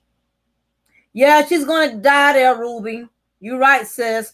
They won't let you out parole until you say that you're sorry. And she ain't gonna say it. She says she ain't gonna say it. When I say gangster, she says she will not say she's sorry. She ain't gonna say it. She said, I meant to do it and I'll do it again. But she don't know how things could have worked out for her had she just let go and let him have that. You know what I'm saying? Because 9 times out of 10, he wouldn't have ended up divorcing the other woman. I mean, it all would have came back on him. You know? But when you in the heat of the moment, you don't think about stuff like that. So back to the high value thing for why high value men cannot keep marriages. So I already made my first 2 points is that the first thing is they let their success become more of a priority than the marriage. Second thing is male whore. When a man is high value, he has other options. So it's kind of like this. If you don't have $1 million and you have a little 2012 putt and you don't have $1 million to fix it, all you have is a couple of hundreds. You're going to keep working on that car until you get that car maintenance, until you get that car right. Because you know you don't have any other options. Now you get $1 million, guess what? You're going to throw that car out. You're not even going to waste your time trying to repair it. You're not going to waste your time trying to fix it because you have the money. You could afford to change it. You could afford to get something better. And unfortunately, this is what tends to happen. A lot of high value men, once they make a certain amount of money, they want to upgrade. Their plain wife, they want to trade her in for someone younger, someone prettier. Not all high value men do this, but you do have some that will trade in. So that's what tends to happen. The other reason as to why high value men cannot keep marriages, they have a high divorce rate, is basically they're very arrogant. High value men, they don't even feel like they have to humble themselves as husbands. As many times as me and my husband may have disagreed, we have argued, we have not saw eye to eye on things, my husband will humble himself and call and say, I apologize. I shouldn't have came at you like that. I shouldn't have went off on you. I was having a bad day. I've had my husband call me several times and apologize to me. Because he was having a bad day. He missed and snapped at me because something went wrong on the job, you know, and he will call me back and say, I apologize. I was wrong for coming at you like that. You had nothing to do with that. This is what happened. And there's been times I had to humble myself and apologize. The problem with the high value men, they feel like they're so damn worthy. They don't think they got to apologize about a goddamn thing. I've seen high value men who disrespect their wives, know they was wrong, and won't even apologize. They'll take her out to dinner first before they apologize. And that's the thing with a lot of these high value men. They think they can buy their way back into everything. They feel like no matter how much they mess up or disrespect their wives, all they got to do is buy her a new car, buy her a new house, take her to an expensive restaurant, and they back in there. You have high value men, they think they can fix everything with money. And one of y'all mentioned it in here earlier. A lot of these high value men, they will buy their wife a car before they apologize. I had a girlfriend of mine who told me that was one of the things she hated about her husband. This joker won't apologize for nothing. He'll take her out to dinner first.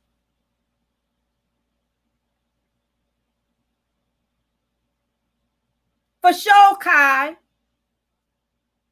You have some men, they will buy you before they humble themselves to you. You have a lot of high value men, they think like that. Act like nothing happened exactly to now. And you wonder why these women leave their high value men. You wonder why.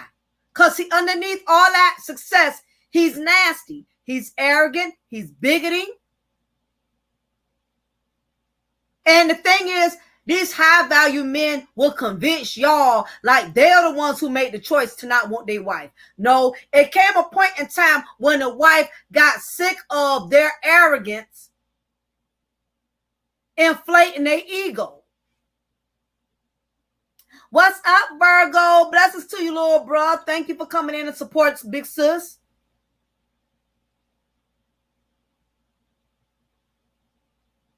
You have some men who think a dollar, because it's this persona where women, we love money, okay? We hear it all the time. Women love money. That's all women want is money. They want somebody to secure the bag. But let me tell you something. Disrespect after disrespect after disrespect, that money don't mean a goddamn thing after a while. You be like, fuck the gifts, fuck the Victoria's Secrets, damn me, I love food. My husband would piss me off about certain stuff and be like, "Can we go out to eat?" No, I don't want to go out to eat. And he knows food is one of my weaknesses. And my husband, he'll do it to me sometimes. He'll know he done made me mad about something, or he done pissed me off. And the first thing he says is, "Go, where you want to go to eat at?" I don't want to eat no goddamn well. I'm pissed off right now. But while you going out there, you can stop by Cheesecake Factory and stop by and get me that Oreo cheesecake. You can do that. But drop it off in the kitchen. Don't even come in my room and say nothing to me. Just leave my food in the microwave and I'll get it when I'm ready.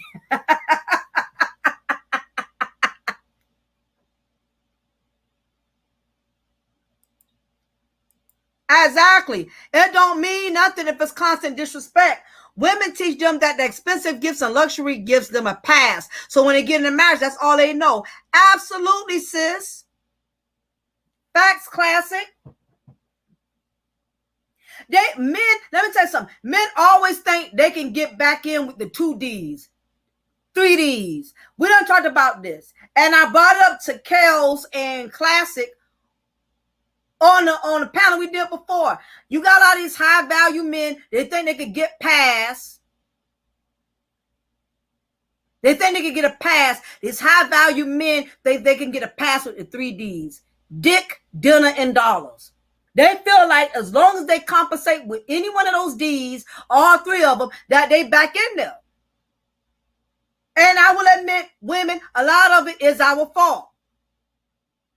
You know he been out all night. He coming in 2, 3 in the morning. Your high value man coming in 2, 3 in the morning. And you still give him some. Or he think he could compensate for it by taking you to damn Ruth Chris. Or he handed you the black card. He handed you the American Express card. Okay, but if ain't shit changing after that, it's going to get old. You're going to get tired of him buying his way because it's not changing the disrespect. That's not going to go away just because he's compensating. What's up, Miss Twinkles? Women just want the gifts that come along with being high value. And what ends up happening is it backfires. Like I shared my story. I told y'all how I was with the nice looking guy that had the nice looking car, but he ended up literally being a dick and he showed his dick, like literally. Y'all didn't catch that earlier, but I'm leaving the upload up so y'all can listen to earlier when I was sharing my story with everybody about the high value man I went after, because he had a nice car and all of that. And I found out he really was a dick. He pulled out his penis in front of me and my friend. And I'm like, really, dude? That's how you get down? Like, for real? Yeah, it's just little trinkets to shut you up and to make you keep your mouth closed. So that's the other thing. Like I said, high value men, the reason why they got high divorce rates is because, like I said,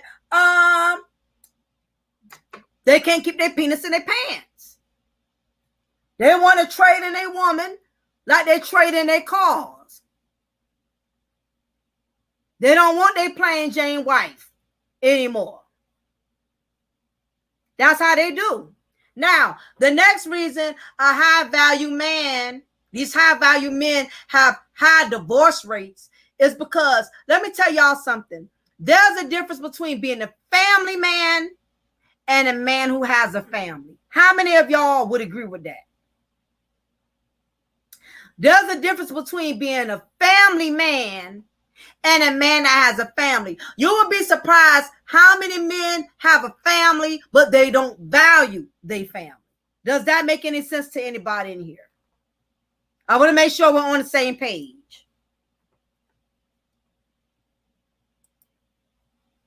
Exactly, Ruby. I have reason to believe, and I'm not going to say this about all men, because you have men who love, you have men that are very family oriented. You have men who love their children, who love their wives. They spend time with their wives. They spend time with their children. They don't see it as a chore. They see it as a blessing. But you have a lot of these new school high value men. They over time, they start to see their family as a burden. A lot of these high value men don't have time to take up with their kids, don't have time to take up with their wives because they too busy doing them. What's up, King Ba? You have some high value men, they don't want their families. They rather be anywhere else. You got these high value men, they rather constantly be on their job than to be with their family and their kids. They rather be on YouTube talking day in and day out than to be with their own wife and kids. Let me ask y'all something. I cannot understand men who are in relationships, or women, because I got to say, a lot of women are guilty of it. How you married or in a relationship, but you on YouTube 20 hours a day. I don't understand it.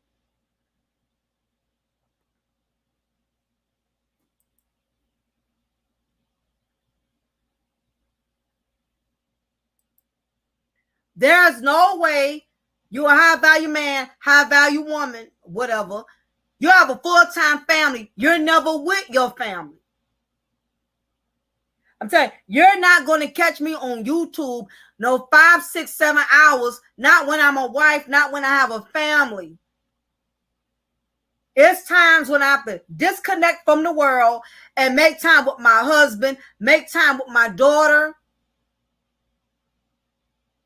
These high value men become so self-absorbed, they don't feel like they owe nobody else a goddamn thing.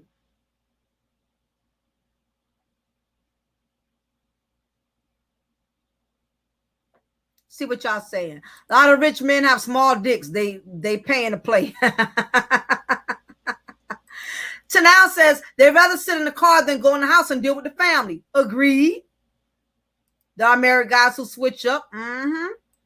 Ruby says, I'm always speaking from the perspective of evolutionary psychology. We have been socialized, aka brainwashed, to confuse money as provision and protection. I agree. And women, we are guilty of that.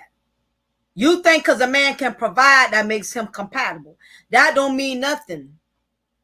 That don't mean he's taking care of you.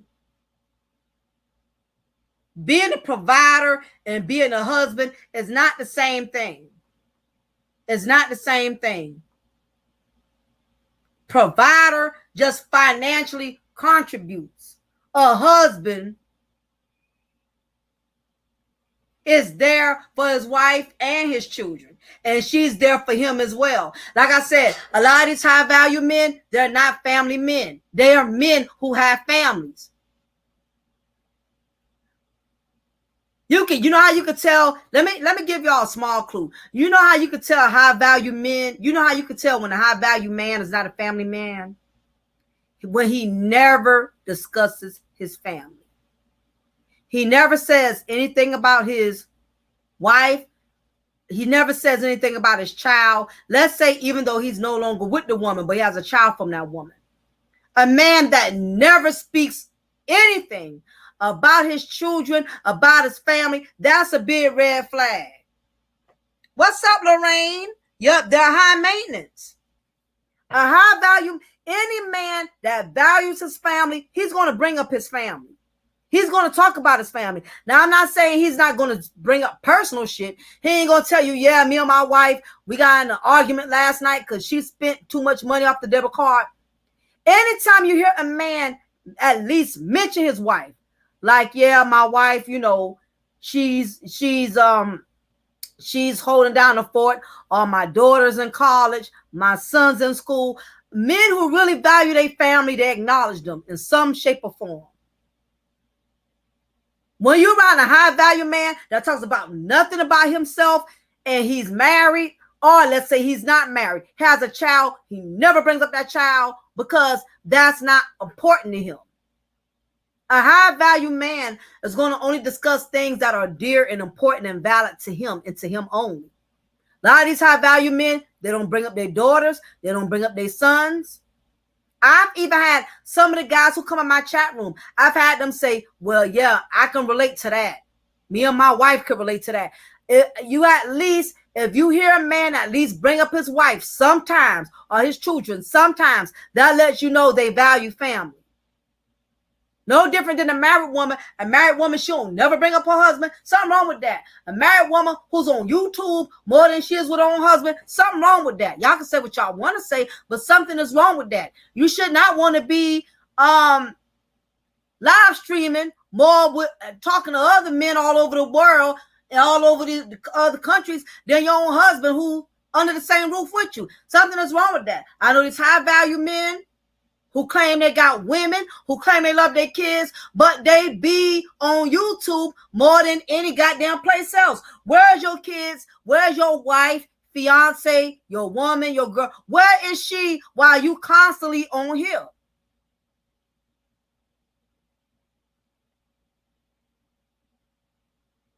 So that's another reason why the divorce rates are so high for high value men, because they value their goddamn self highly. They highly value their own goddamn self.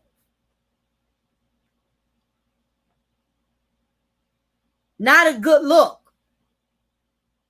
Also, another reason some high value men are having difficult time why they have a lot of divorce rates and everything.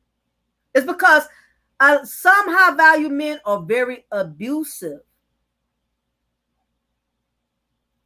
Some high value men are very verbally abusive, physically abusive, emotionally abusive. You can have a man hurt you without laying a finger on you. Do you realize you have high value men that are verbally abusive, that will call their wives' name, will tell her she's fat, will tell her she's unattractive, will tell her, I can have any man I want. I can have any woman I want. I'm just settling for you. I'm the best you can get. No man will ever want you. I have heard high value men talk like that.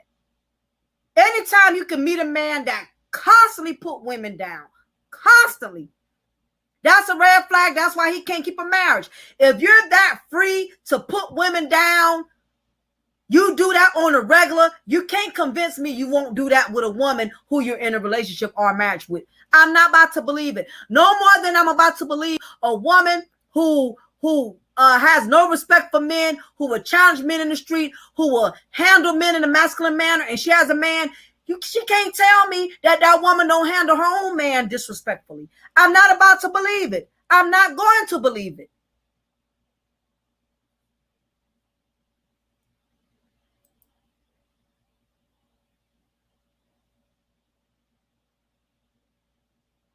Lorraine says blended families were not abnormal 100 years ago. People used to die on the job, used to leave a spouse and kids. Many high-value men don't want to deal with anyone else's kids, but they have kids. And it's a lot of hypocrisy. I can't never pronounce that word right, y'all. How dare the high-value man has all kind of standards, but he don't live up to any of them. Oh, he don't want a woman with kids, but he has one or some. Oh, he don't want a woman that's damaged goods. But wait a minute. If you've been married more than one time, that does not make you damaged goods. Oh, I don't want a woman who doesn't hit the wall. Okay, but this ain't your first marriage. You're not with your baby mama. What makes you different from women that aren't with their baby daddies, who are no longer married as well? The contradictory with the high value man standards. Now, if your lifestyle produces the message that you teach, then I can respect that.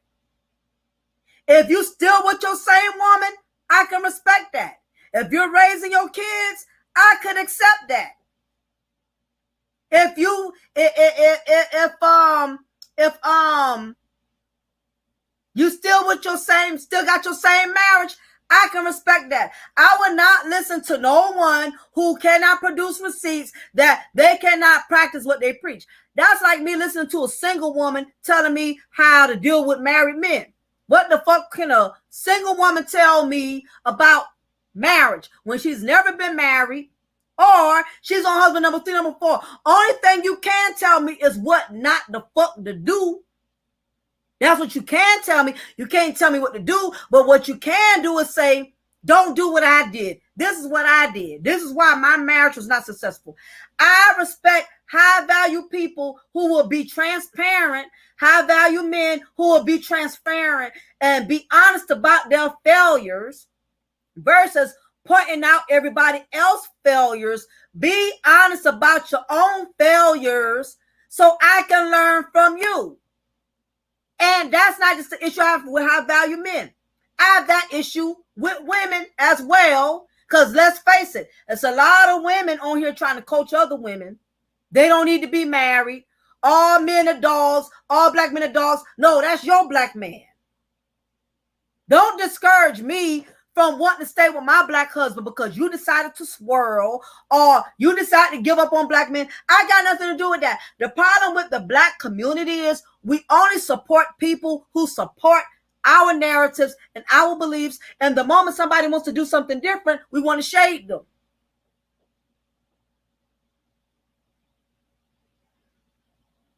Black people, when we are failing in something, we want other people to fail. You as a black man, stop going around here discouraging other men who still love black women. Stop trying to take them away from us.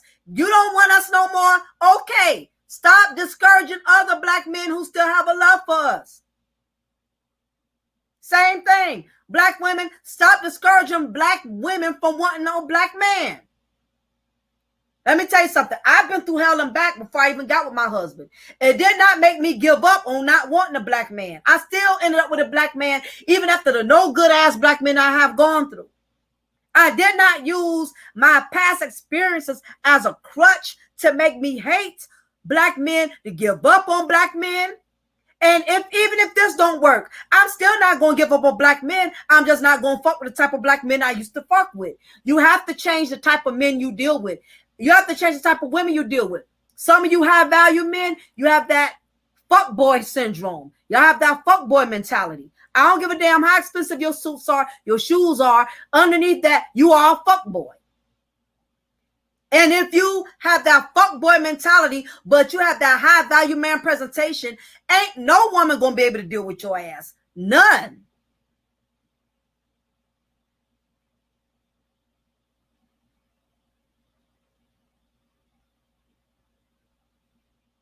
Some people, you got a lot of broken women and scorned men. It's a lot of scorned and broken people in the black community. They are bitter and they are passing bitter knowledge to other people to make them bitter.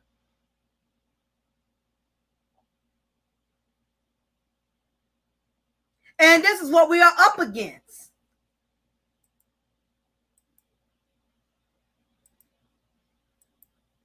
That's right, King Ba. Life is about evolving and improving.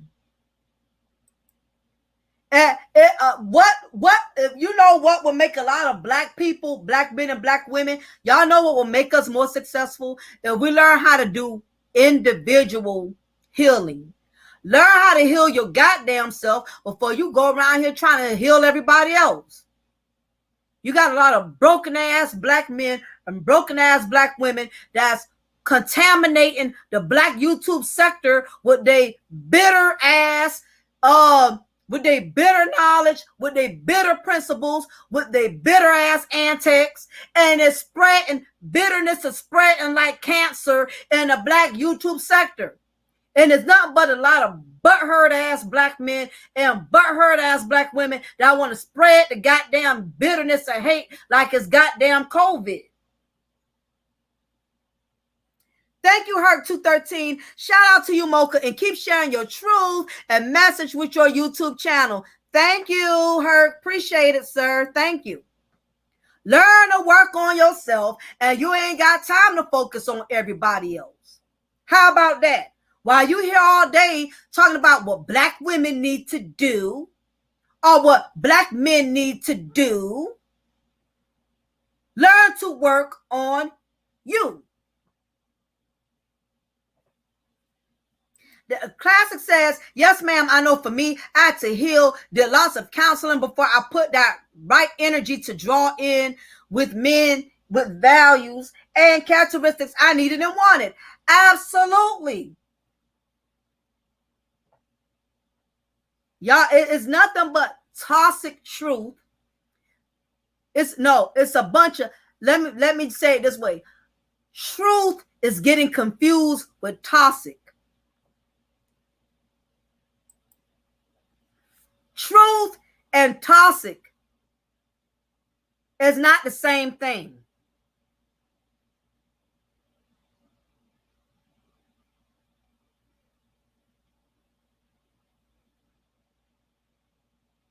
When you promote toxicness, what it does is it promotes more division and hate. And we have a lot of that in the black YouTube sector. Y'all are promoting nothing but safe hate. And this is what I mean by safe hate. You're promoting knowledge that feels safe, but it's actually producing hate. For instance, if I'm a black woman and I'm doing content to other black women, telling you how no good black men are, black women are going to draw into me because, for one, they feel safe with me due to the fact that I'm a black woman like them. So therefore, it makes them safe to come to my platform and be able to identify with me because of what I represent. And I represent something that's similar to them, meaning I'm a black woman like they're a black woman. But although they feel safe, I'm also instilling in them hate. I'm teaching them based off of my own bitter principles and philosophies, how to hate black men, how not to respect black men, how not to treasure black men. And that's what's going on. But only those who are woke will understand that. It's no different than these black men that are going to spaces where they listen to other black men bash and trash black women. It's called safe hate. A lot of y'all, let's be frank, a lot of y'all, let's just call it for what it is. Because I'm about to pull off the panties and the bra. Let's just call it for what it is. For one, the reason why some of these men support brothers who promote this type of bitter pill knowledge is because just like the men that they listen to, they are still butthurt about a black woman who has wronged them or disappointed them somewhere. You can't hate something that much if you didn't love it at one time. There's no way in the world. You don't wake up just hating something unless at one point in time you didn't love it.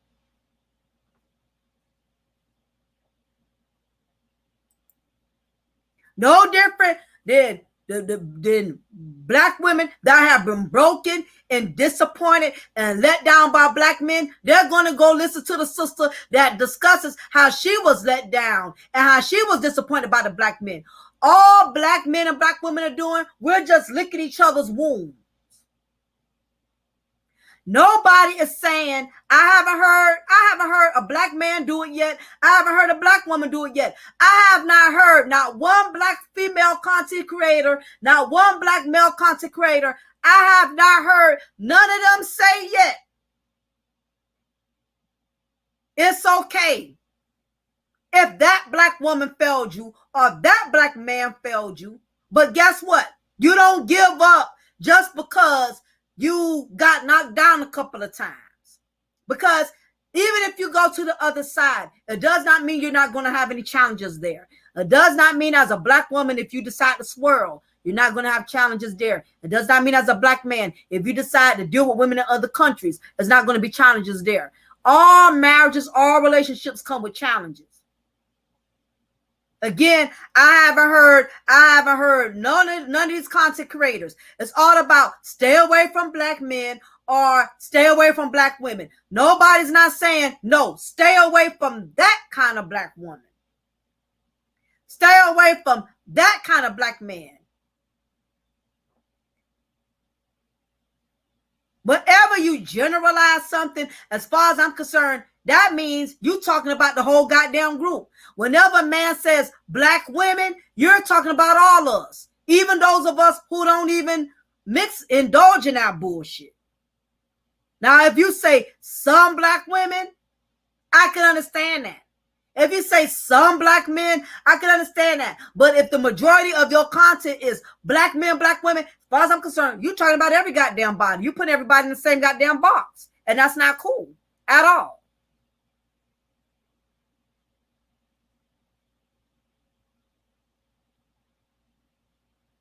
But again, it's not so much the red pill community, it's the bitter pill community.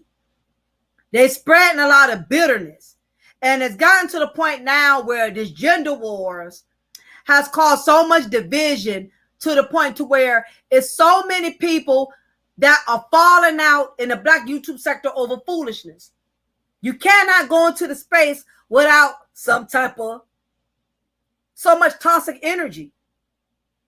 You can't go to no platform without hearing other YouTubers drag other content creators. I'm like, damn, y'all can't talk about something else other than each other. We got all these issues going on in the black community. How long are we going to talk about black men being trash? How long are we going to talk about black women being unworthy? Don't we have bigger issues to address in a black community? I mean, it's okay to talk about that sometimes, but it's like beating a dead horse. And the thing is, a lot of people are preaching to y'all about something they don't have any receipts. Most people are teaching you things from their own personal experiences, because one black man, he doesn't speak for all black men. And one black woman, she doesn't speak for all black women. Nobody can speak for me because they don't know my personal experiences and my personal struggles, and I don't know theirs. But what has happened is black men and black women, because a lot of us are hurting, have not healed in certain areas in our life, we are glad to partake in fuckery because misery likes company, and we rather be in the company of other people who can also relate to our pain, to our misery, to our struggles. Think about it. If you're not an alcoholic, you're not going to hang around alcoholics. A person who doesn't drink, you're not going to catch them hanging around alcoholics because you cannot relate to that person. People who you may have hood people that's not hood people, they're not going to hang around hood people because y'all can't relate. So realize whatever space you're in, if that platform is toxic or these spaces are toxic, 9 times out of 10, you're toxic as well because you wouldn't be there.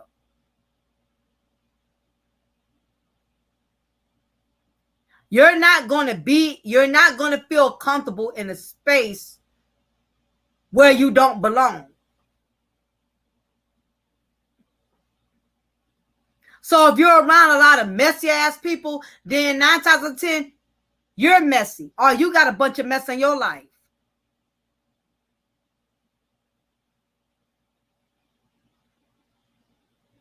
Your company, the people you hang around, it says a whole lot about you.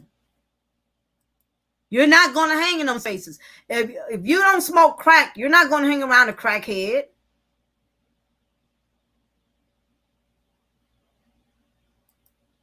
And the whole bottom line is, rather we want to believe it or not, a lot of us have become complacent. We have become safe in our hate. And Ruby says what's sad is you got long time married folk like Mocha on here, but people will tell her she's wrong about how to make a marriage work because some unmarried bitter person says so. And I believe the reason that a lot of people gravitate towards people that give false information is because most of the time, in many cases, we decide when the person has decided to gravitate towards people who would give them a negative insight, who would give them bitter insight, or can't really give them genuine insight because they haven't been in that situation. A lot of it is because the truth is we have already given up. Think about it. If I have given up on black men, I'm not going to listen to a woman who talks positively about black men. I'm not going to do that. If I'm a black man who has given up on black women, I don't want to date black women, I don't have interest in black women, I'm not going to listen to a man that's going to talk positively about black women. It's not going to happen. You are what the hell you listen to. You are that. For instance, if I'm driving in my car and I turn on my radio and I'm blasting up trap music, that's because I like trap music. Me personally, I hate trap music. I don't like that type of music. I don't like that type of hip hop. When my daughter plays that kind of music, it gives me a migraine because I don't like listening to that kind of music. But when I'm in my car and I hear trap music, I have to turn the channel because it's not me. You're not going to entertain something that you can't relate to. Now me, when I have on my Teddy Pendergrass, my Billy Ocean, my Confunction, my SOS Band, my old school raps like Wu-Tang and LL Cool J and all of that, I'm in a whole nother world because that's me. Whatever you entertain, that is you. So if you can sit into toxic spaces, that's because you are a toxic person.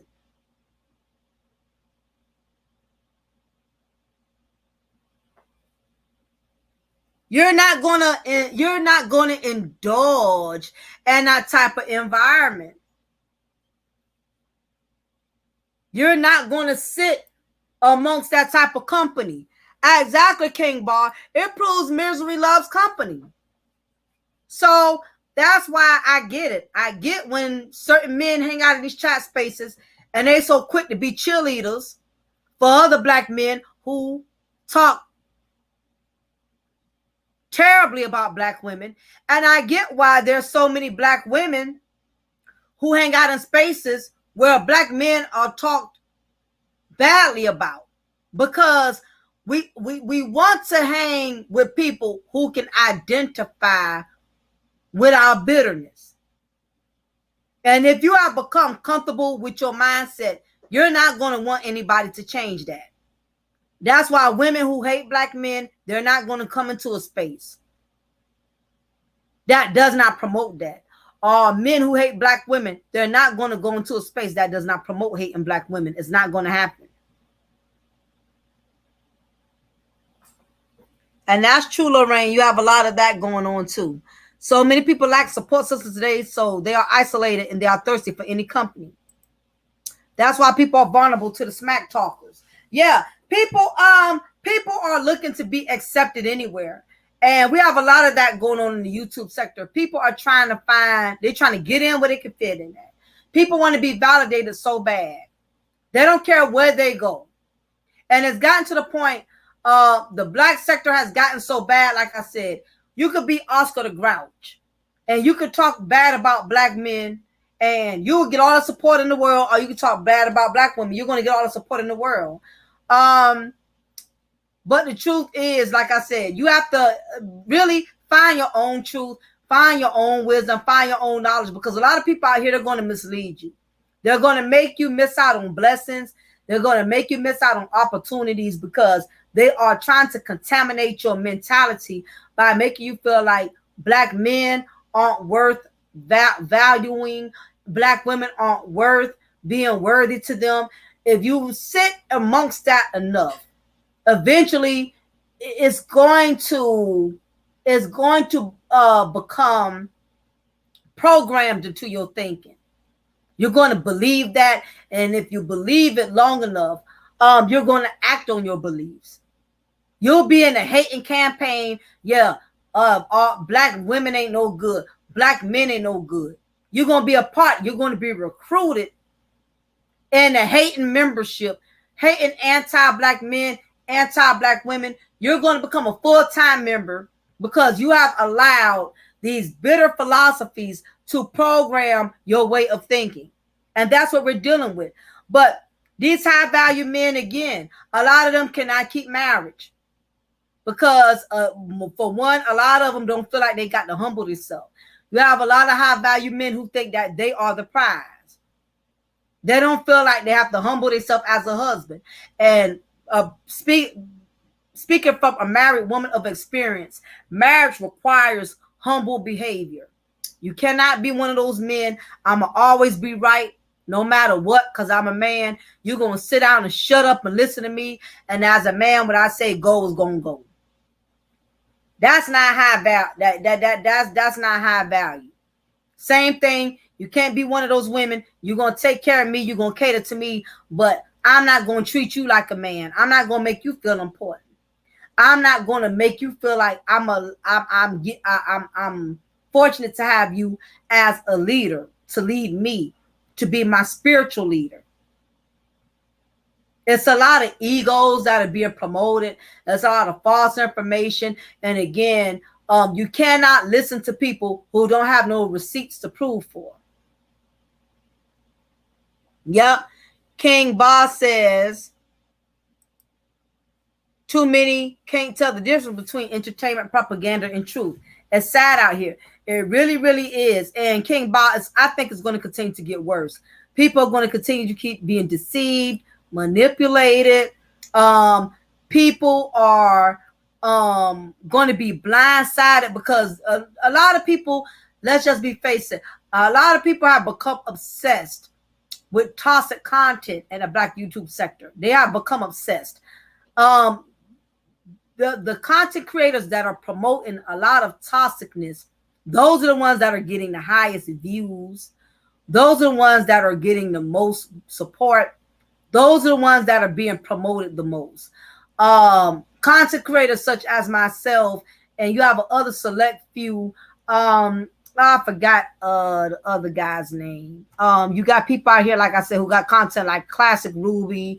You have a lot of, small platform content creators that are not getting any shine, and it's not because you're not good enough.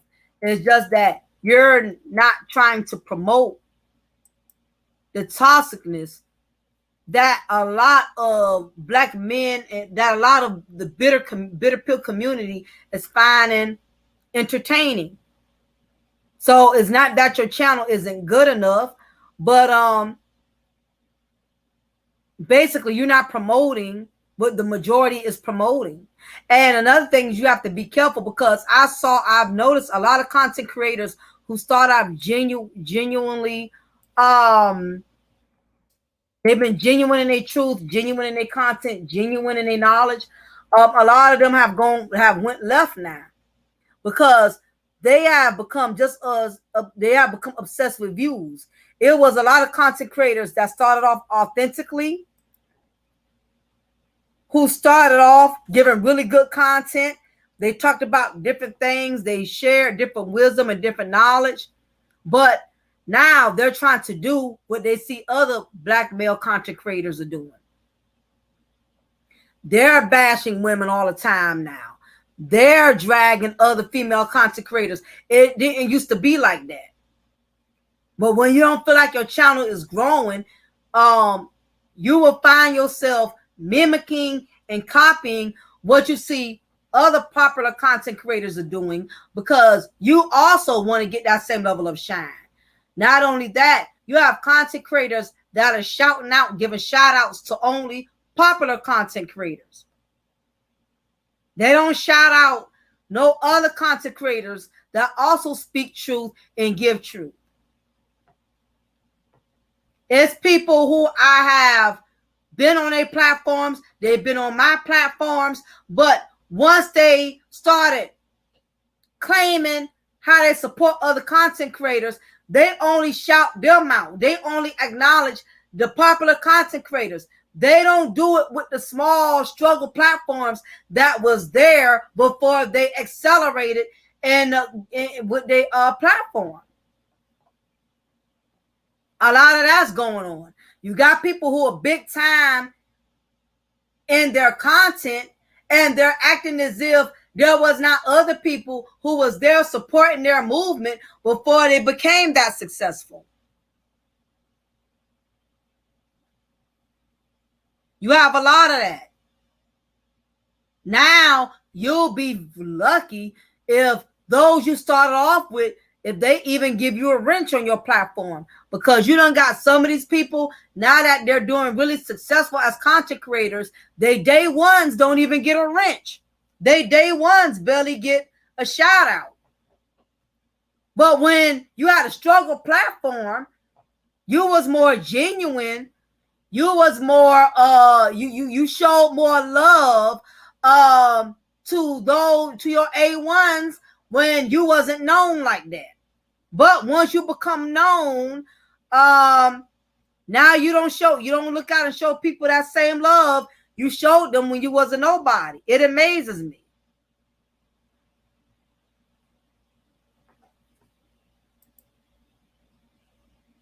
And that's true, Kales. It's gotten to a point now, like I said, the popular content creator, they can say anything.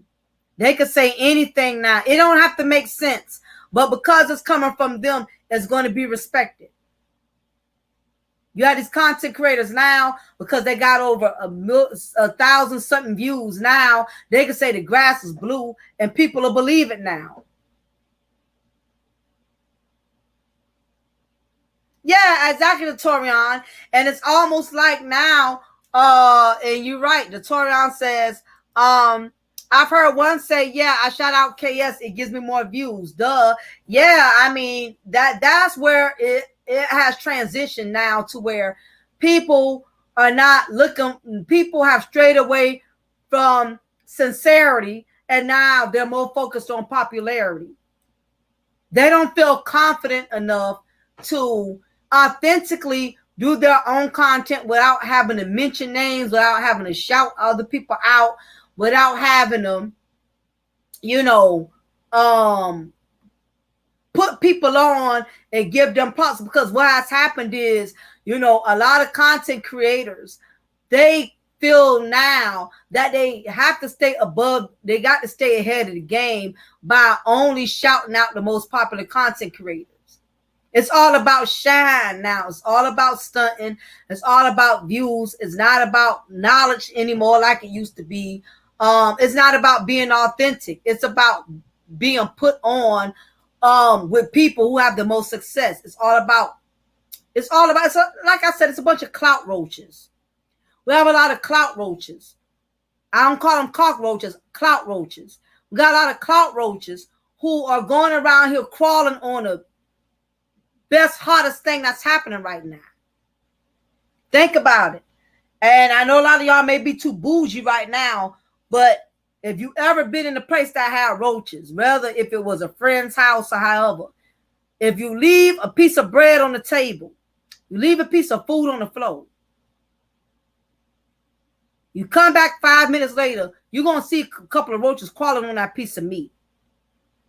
They're going to crawl on that piece of bread, because that is what they have. That's the only thing they have access to. And they hungry. So like a roach is hungry, they're going to grab the first piece of crumb they see. That's how the Black YouTube sector is. You have a lot of clout roaches. They're going to jump on the first hot happening, whatever the hottest thing, because they're hungry, whatever is they have access to. That's what they're going to jump on.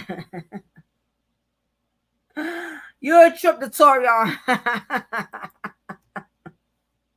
It's true. I'm serious. So in this game, that's the way it goes now. If you want to be successful, you want your channel to blow up, you got to be put on with people that's doing better than you. If you're authentically trying to get your channel off the ground and you don't have popular content creators on your platform, or you don't have popular content creators shouting you out saying, go check out Mocha, go check out Classic Ruby. If it's not coming from a person of significance, you can forget it. Your channel is going to remain stagnant for a long time. But as I stated, the only catch-22 is, as you become big in the YouTube game, here come all the snakes. The snakes come withering out the grass. You're going to get a lot of enemies. Everybody's not going to celebrate your prosperity. For every 9,000 supporters, your enemies have doubled.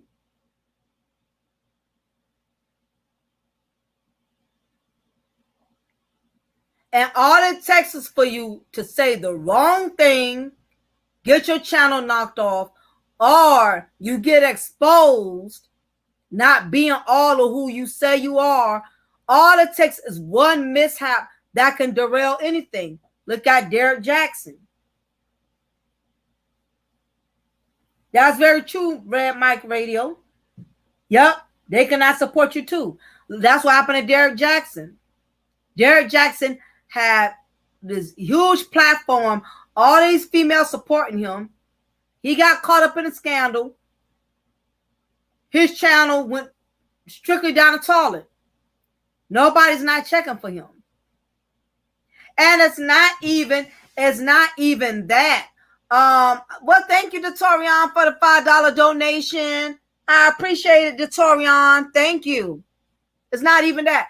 I saw there was a content creator. I don't know if Ruby remembers him, but some of y'all may remember him. His name was called Life Machine Power. LMP. Any of y'all remember LMP? He used to be a really good content creator, laid back type of dude.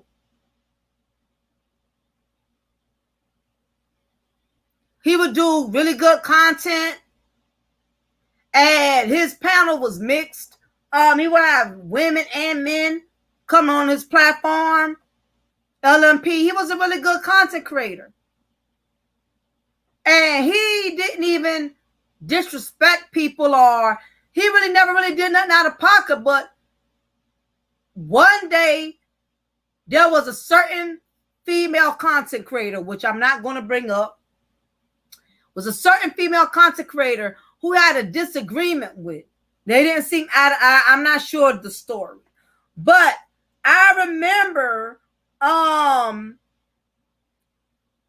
when him and that person, or him and that lady had a fallout, he basically was begging for her to come back on the panel. Like, he was like reaching out to her. And I don't think he was begging because he was a wimp or he was being soft. I just think he really wanted to correct the situation, because LMP was always that type of guy. He always was one to try to reason and try to be the mediator. Why he did that? Once all the men got a whiff of it, his male subscribers got a whiff of it, they lost respect for him. They saw him as soft. They unsubscribed from him. Kels, what's up? I was just telling Ruby we got to get together again soon. Sus Kels is in the house. Now that, and I've always said there's a difference between high value and high quality. A lot of these high value men, they don't have high morals. They don't have high qualities.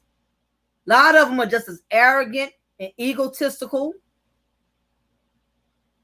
Some of them live double lives. I know high value men who live double lives.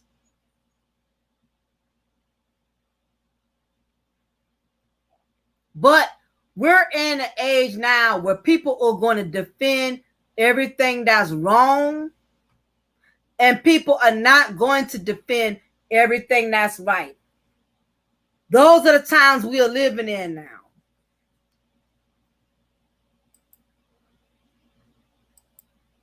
People are going to support all the evil.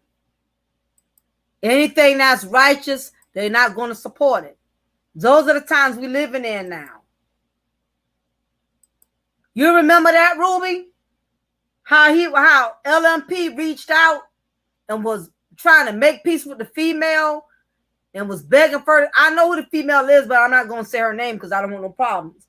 But all the guys, his male subscribers, they lost respect for him. They felt like he was being too soft.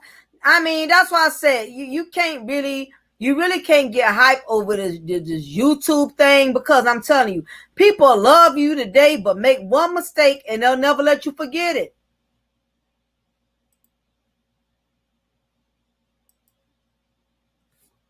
That's why YouTube is not a place. Let me tell y'all, it's been, I know y'all, but people from the clouds, but it's been so many content creators airing other content creators' personal business. A lot of that has been going on, and I'm like, there was this one particular live stream, and when I tell you, all these 3-4 people was on the panel, they was telling all of this woman's personal business, all her business. They knew all 4 of them on this live stream was airing all this woman's business. And I said, the only way they could air all your business like that, she had to be confiding in people. You cannot confide in nobody in these damn YouTube streets, not with personal shit. They was having a field day telling all her business. I mean, they told it all. Going back and forth. Yeah. And she got this going on with her. She got that going on with her. And then this happened. Then the other person put in their input. Yeah, I heard about that. And I also heard she's so-and-so. And she blah, blah, blah. And I said, what the hell? Oh, he does cows. I didn't know that. I'm going to look him up and see what he's doing. I'm telling you, these YouTube streets ain't loyal worth the damn. I hear other females airing other women's business about their marriages, about deceased spouses, about their kids. I'm like, what the hell?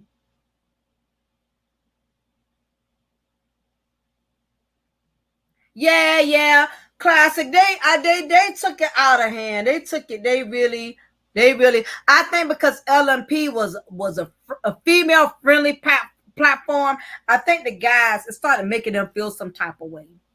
I think sometimes when you have too many women supporting your channel, it starts rubbing your male subscribers a certain type of way. That's why some of these men, they're so willing to appease to their male audience. They would not support women. They won't let women have wrenches. They won't let women on their platform, because they feel like the moment they let a woman come in a space, I have too much of a say so, they're going to lose their male audience. But it's sad that you have women, even those who carry themselves with dignity and class, who know how to act in the male space. A lot of women are not being given that opportunity because it's the subscribers. It's more subscribers that are running the platform than the goddamn content creator. Why you got her on there? Why you gave her a wrench? Why you gave him a wrench? Why are you worried about how a person runs their platform? You got people who will unsubscribe from you. You got grown men and grown women that's just that goddamn petty. They will unsubscribe from you because you gave certain people a wrench they don't like. I mean, they be on some dumb shit. I'm like, what the hell? Like, come on, for real?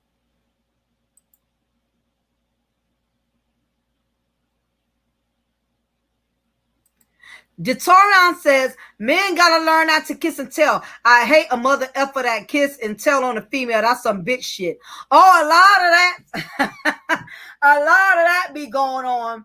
All these damn YouTube hookups.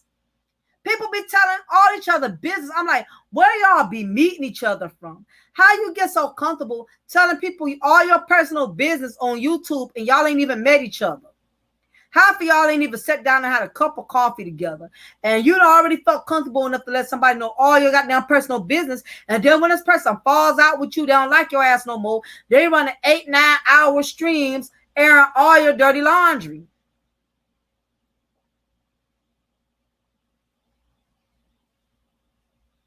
It's sad, but now you can't go in the chat room all kind of way because people think because you listen to somebody content that you down with that person. Let me tell you something. I can listen to somebody content. I might like some of their truth, but that don't mean I like them. I've heard other content creators get mad because they see people who rock with them. They see them in other spaces with content creators they don't like, and they will take your wrench. They don't want you in their chat room. They will block you. It's childish. I don't care if anybody in here goes in other people's chat rooms or whatever. I'm not about to take wrenches and shit away because I feel like you capable for somebody. I don't care. Just don't go over there talking shit about me or whatever. That's all I care about. I don't care if you cape with Kevin Samuels, you cape with whoever. I don't care who you cape with. Just don't go throwing me up under the bus because you wanted to get in the good graces of your favorite content creator. I don't care who you rock with. Just keep my name out of it. Come over here. You come over here. I'ma still, let you have your space. Let you speak your mind. And I don't care if you go to somebody else's space and I may not agree with what they're talking about. I'm not going to take away wrenches and I'm not going to block you. Because to me, that's petty. But you got a lot. I've seen content creators who will cuss out their subscribers because their subscribers are also subscribed to people they don't like. That's childish. It's childish. Why are y'all taking away wrenches from people? Because they hang out in other people's spaces. Long as they not over there talking shit about you or talking bad about you to their foes, then why should it matter to you? It should not matter. It's a lot better when you have no form of communication with anyone from YouTube on the back end. I absolutely agree. If so, you got to be highly mature. You got to be highly mature. And my thing is, let's say if you and a person, y'all know each other's secrets. You know each other dirt. Just be man or woman enough to walk away. We don't have to air each other's dirty laundry. I don't talk no more. You don't talk no more. That's it. Yeah, Kai, I was talking about how content creators will get mad because you like rocking with other content creators they don't like, and they'll take away your wrench. I see a lot of that. A lot of that happens. They will block you. That's why certain spaces I be wanting to go in and talk and chat and hang out, but it's like now you can't go in too many places because they feel like somebody's sending you there. They feel like you trolling. I don't even comment in people's spaces I don't know anymore because people feel like you trolling. Or if they see you hanging out in this person's chat room, they feel like, oh, well, if she hanging out over there, she must be hate black men too. I can be in that space and not let another black woman influence my mind and not influence my way of what I believe in.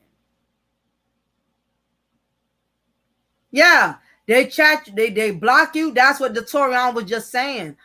These content creators, they something else. They think they own their subscribers. They think they own you.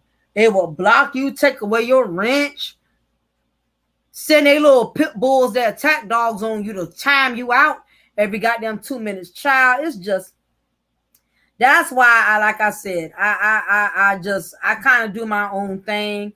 You see me hanging with anybody, it's usually gonna be the same people. I don't try to link up or do no new friend shit too much. I don't have the energy for it because people are so full of it. I see the way these content creators be exposing each other's business, exposing each other's dirty laundry. I'm in my 40s, y'all. I don't have the same energy for foolishness that I had when I was in my 20s, when I was in my 30s. I just don't have the energy for it. You got grown people who don't like each other and they just can't get the hell on. They got to tell all each other personal business. They got to drag each other for hours at a time on your platforms.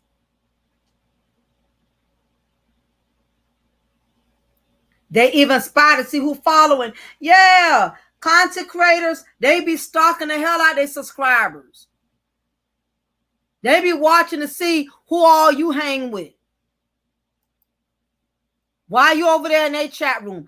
I would tell y'all, one of y'all favorite content creators, and I'm not going to say his name, he was cussing somebody. He was cussing one of his subscribers out because his subscriber was hanging out in another dude chat room that he don't like. But make it so bad, his subscriber wasn't saying anything disrespectful. Now, I can see if his subscriber was over there talking shit and saying, yeah, I don't F with him. I don't F. His subscriber said nothing disrespectful. And he got mad. I see you over there. He going to put his subscriber on blast in front of everybody. I see you over there caping in so-and-so chat room. Caping in so-and-so chat room. This what the fuck I'm talking about. All these fake ass niggas. 1 minute you over there caping for them. Then 1 minute you over here caping for me. I'ma block your ass. I'ma take your wrench. I'ma take my motherfucking wrench away from these motherfucking fake motherfucking ass niggas. You wanna go over there, you caping. You caping for niggas you know I don't even fuck with. You caping for niggas you know I don't even roll with. You know what I'm saying? If you loyal to my channel, you loyal to my channel, you not gonna be sitting up there caping for niggas that I don't fuck with. You ain't gonna be fucking with motherfuckers that I don't fuck with. You over there fucking with these fake ass motherfuckers, and you supposed to be part of my team. You supposed to be representing my platform. I'm gonna have to take away your motherfucking wrench. I'm gonna have to take away, I'm gonna have to block your motherfucking ass for 200 minutes, for 200 seconds. You supposed to be loyal to my platform. What the fuck?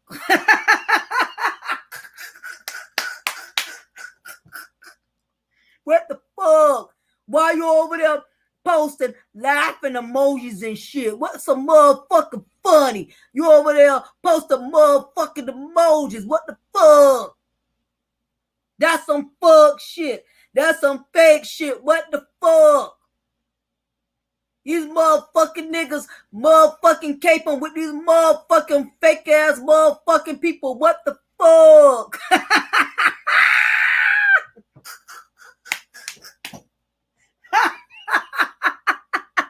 Oh my gosh.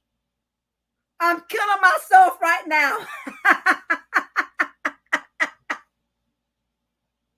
What the fuck, man? What I'm saying, what the fuck is up with that shit, bro? Why the fuck you was over there in that motherfucking chat room, man? What the fuck, man? You know I don't even roll with that motherfucking nigga like that, bro.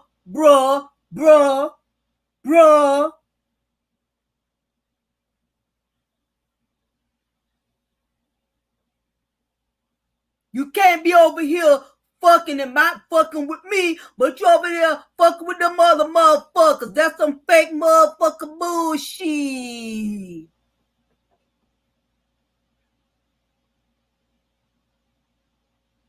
I don't deal with no two-faced motherfucking niggas. You feel me? You feel me? You feel me? Feel me? Know what I'm saying? Know what I mean? What the fuck? Fake motherfuckers, make motherfuckers ain't got no motherfucking loyalty in these motherfucking YouTube streets. What the fuck? Nigga, I'm taking your wrench, nigga. I'ma block your ass, nigga.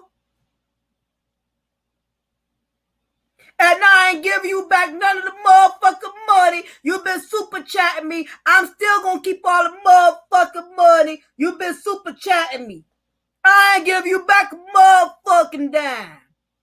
I'ma keep all your motherfucking super chats and still block your motherfucking ass. What the fuck? Fuck this fucking fuck shit.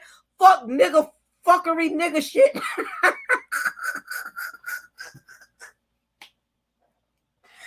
Oh my goodness. Women ain't no better.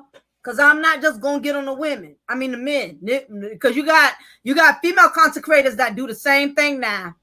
These bitches, motherfucking bitches. You over there fucking with that bitch, and I told you she was a no good motherfucking bitch. And these dumbass bitches rolling with these motherfucking bitches, and these bitches ain't shit. I told you the bitch wasn't shit. And now you want to come back to my motherfucking platform and get cool with me. Fuck that shit.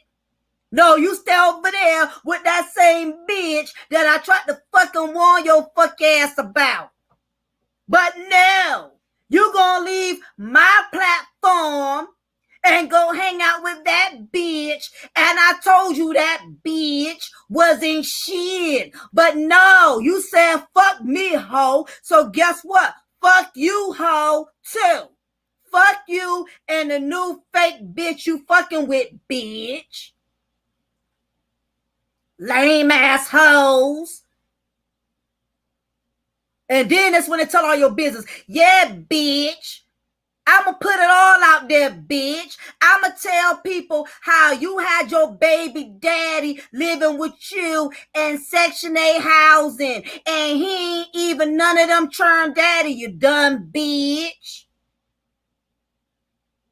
You piss a black woman, you piss a black female content creator off. Oh, then she gonna tell every goddamn thing. That's why I don't try to get close to none of these bras in here. Yeah, that fake bitch. I know you fucking with that bitch husband, bitch. I'ma tell all your business, bitch.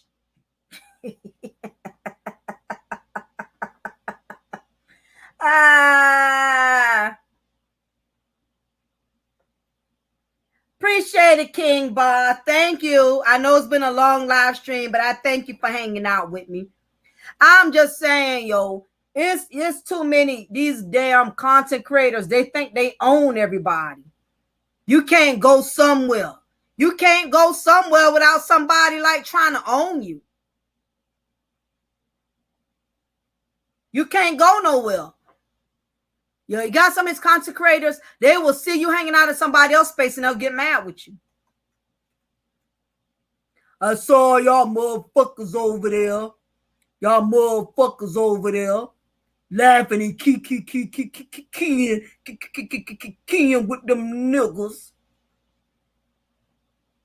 Yeah, you was kicking with them bitches. Now them bitches done fuck you up.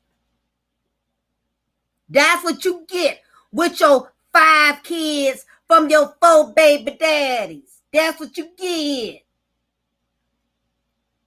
These women on YouTube is vicious, boy. They tell all each other business. Yeah, that bitch, she on her 4th motherfucking husband, and now she fucking somebody else's husband. Stupid bitch. That's how they be talking. I'm like, oh my gosh, bruh. I would never get close to none of these females on YouTube. You is not going to air all my laundry out soon as we fall out or have a disagreement. Now, so far, I've been, like I said, because I've been kicking it with the same females. I don't have problems with Kels or Ruby. And we don't talk behind closed doors and all that. But we don't build that fuck shit if we fall out. I'm telling everything. Nah.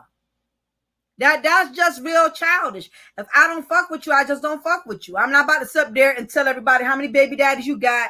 You was behind on your rent. I had to lend you $20 for you to pay your light bill. I mean, these females is ruthless, bro. I be listening to them. I said, oh my gosh. I be peeping from the clouds. I'll be like, man, come on, for real. And guess what? The men ain't no better. These men tell all they just as bad as the women. These men be telling all each other business. I can tell you the type of women Classic and Kels is. If we whatever fall out, they ain't gonna do no 2-3 hour live stream. Oh, monkey this, monkey that, da da da da da da. And I ain't gonna do that to them. We grown ass women. We got other shit to damn do. And I've always been like that. If me and another female done fell out or some shit, we just not gonna fuck with each other no more. That's it. That's called grown. You got to be on your grown woman shit. I'm not about to sit up here for 6-7 hours of my life, tell everything I know about these grown women. If you want to prove a point to somebody, you know how you do that?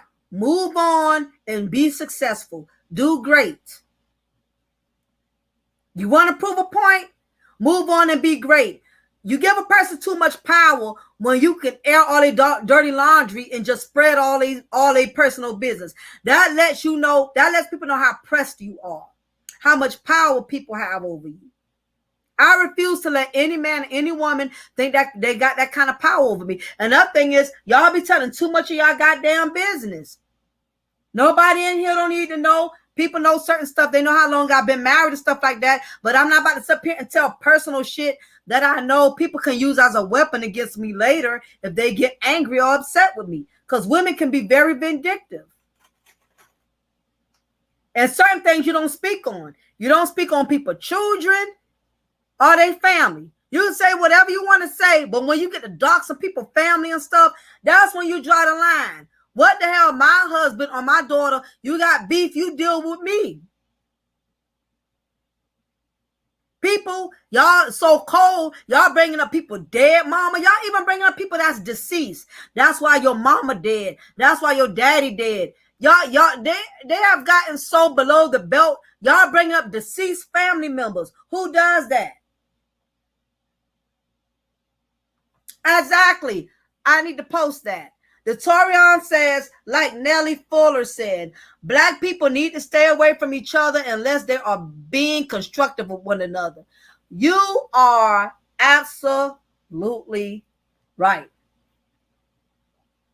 Black people, we can only be successful if we are being constructive to one another, not destructive, constructive. But you know what? Black people, we can't do something together for a long time without falling out. That's why sometimes you have to limit how much you interact with each other.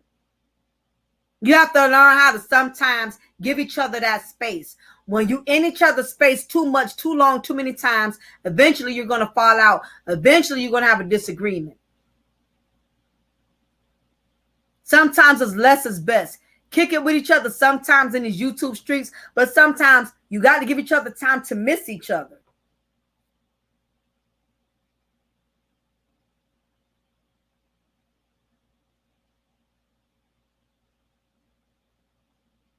Oh, Ruby, you got to email me and let me know who the mess is so I can be on deck.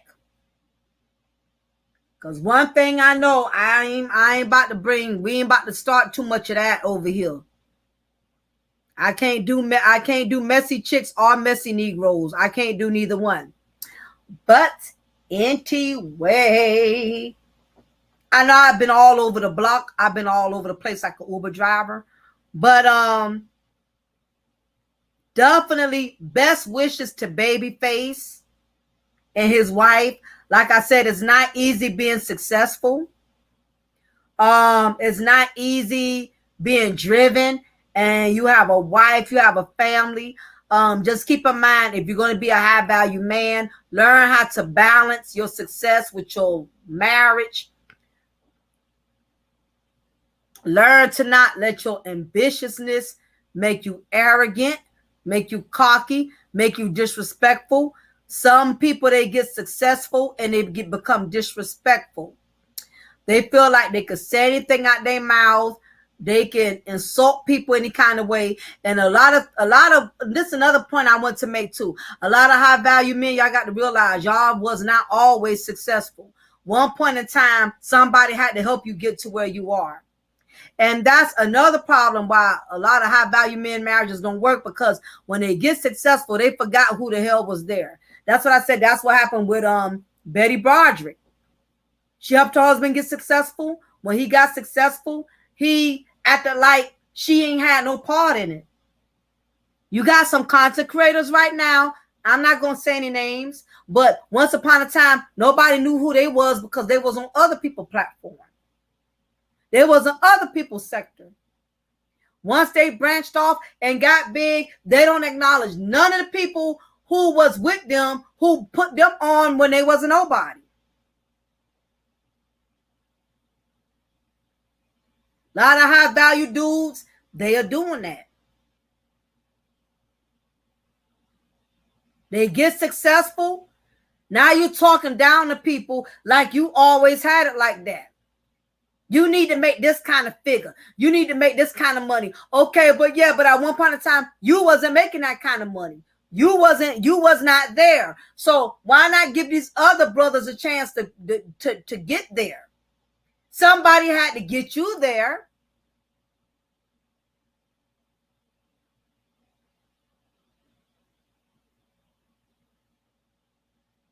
And that's just the truth. So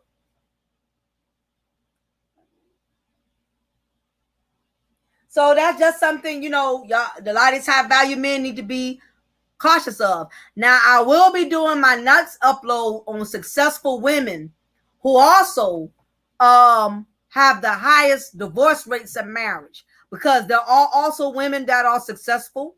You look at women like Mariah Carey, women like Halle Berry, women like, who struggled in relationships and marriages, or you look at women like Nicki Minaj, who is now successful, who's been successful, but she picked up a low value dude, because men that are of value is not going to tolerate or deal with some of her ways or some of her demands. So we're going to talk about the high value women next. So we're definitely going to be on that. So anyway, y'all, I appreciate each and every one of y'all for hanging out with me in the chat. I thank y'all for the super chats. For those who couldn't super chat, I thank you for just being here, hanging out with me, hanging out in the chat, communicating, sharing y'all dialogue, giving me y'all perspective. I learned a lot from all of y'all today in this content as well. Big ups to Tanal, Kels, everybody who has been so supportive, to Torian, Ruby. It's been it's not showing me everybody else who came in earlier. So some of y'all, if I didn't shout you out, Nerly, King Ball, Kai, Red Mike Radio, don't take it personal if I missed your name, because some of y'all comments have disappeared and I cannot go back and retrieve them. And Lorraine as well. So everybody, again, I appreciate y'all. This is your Diva and Knowledge Lady Mocha. Remember, I'm going to always pour you a cup of truth. I'm going to always break you off a slice of knowledge. Before you leave, please hit that like button. It's free. It's not going to cost you no money. So on that note, y'all have a wonderful weekend. Y'all girl is going to get y'all some ribs, because I want some dry rub ribs now. I want some baked beans. I want some barbecue, y'all. I got to go get me some barbecue, honey. I am hungry. Oh, also, my latest report, my blood pressure has been going down significantly now that I've been taking my pills. So for those of you who have been concerned, my blood pressure is doing much better. Thank God. I give him the almighty praises and stuff. So I thank God for that. My blood pressure is doing much better, and I'm going to continue to keep taking my medicine and doing what I'm supposed to do. So just thought I'd tell y'all that, because I know some of y'all, I shared that with y'all on my community tab, that I was diagnosed with high blood pressure. I was damn near in the 150s. I was like 150 over 98. 160. I mean, it was getting really bad, to the point they said if I don't do something, it will go to stroke modes. And I tell you, Black people, we walk around thinking we're in good health, thinking we're good, and you don't know what's going on with your body, please go to the physician, because I wasn't feeling nothing. I didn't know my blood pressure was high up like that. That's why it's important too. You cannot be around situations that excite you, that make your blood pressure go up, things that just annoy you, or things that really frustrate you. You got to be very careful with that. So please, y'all, keep up with y'all health. So anyway, I'm gonna sign off. Y'all have a wonderful weekend. Take care. Blessings. Love y'all.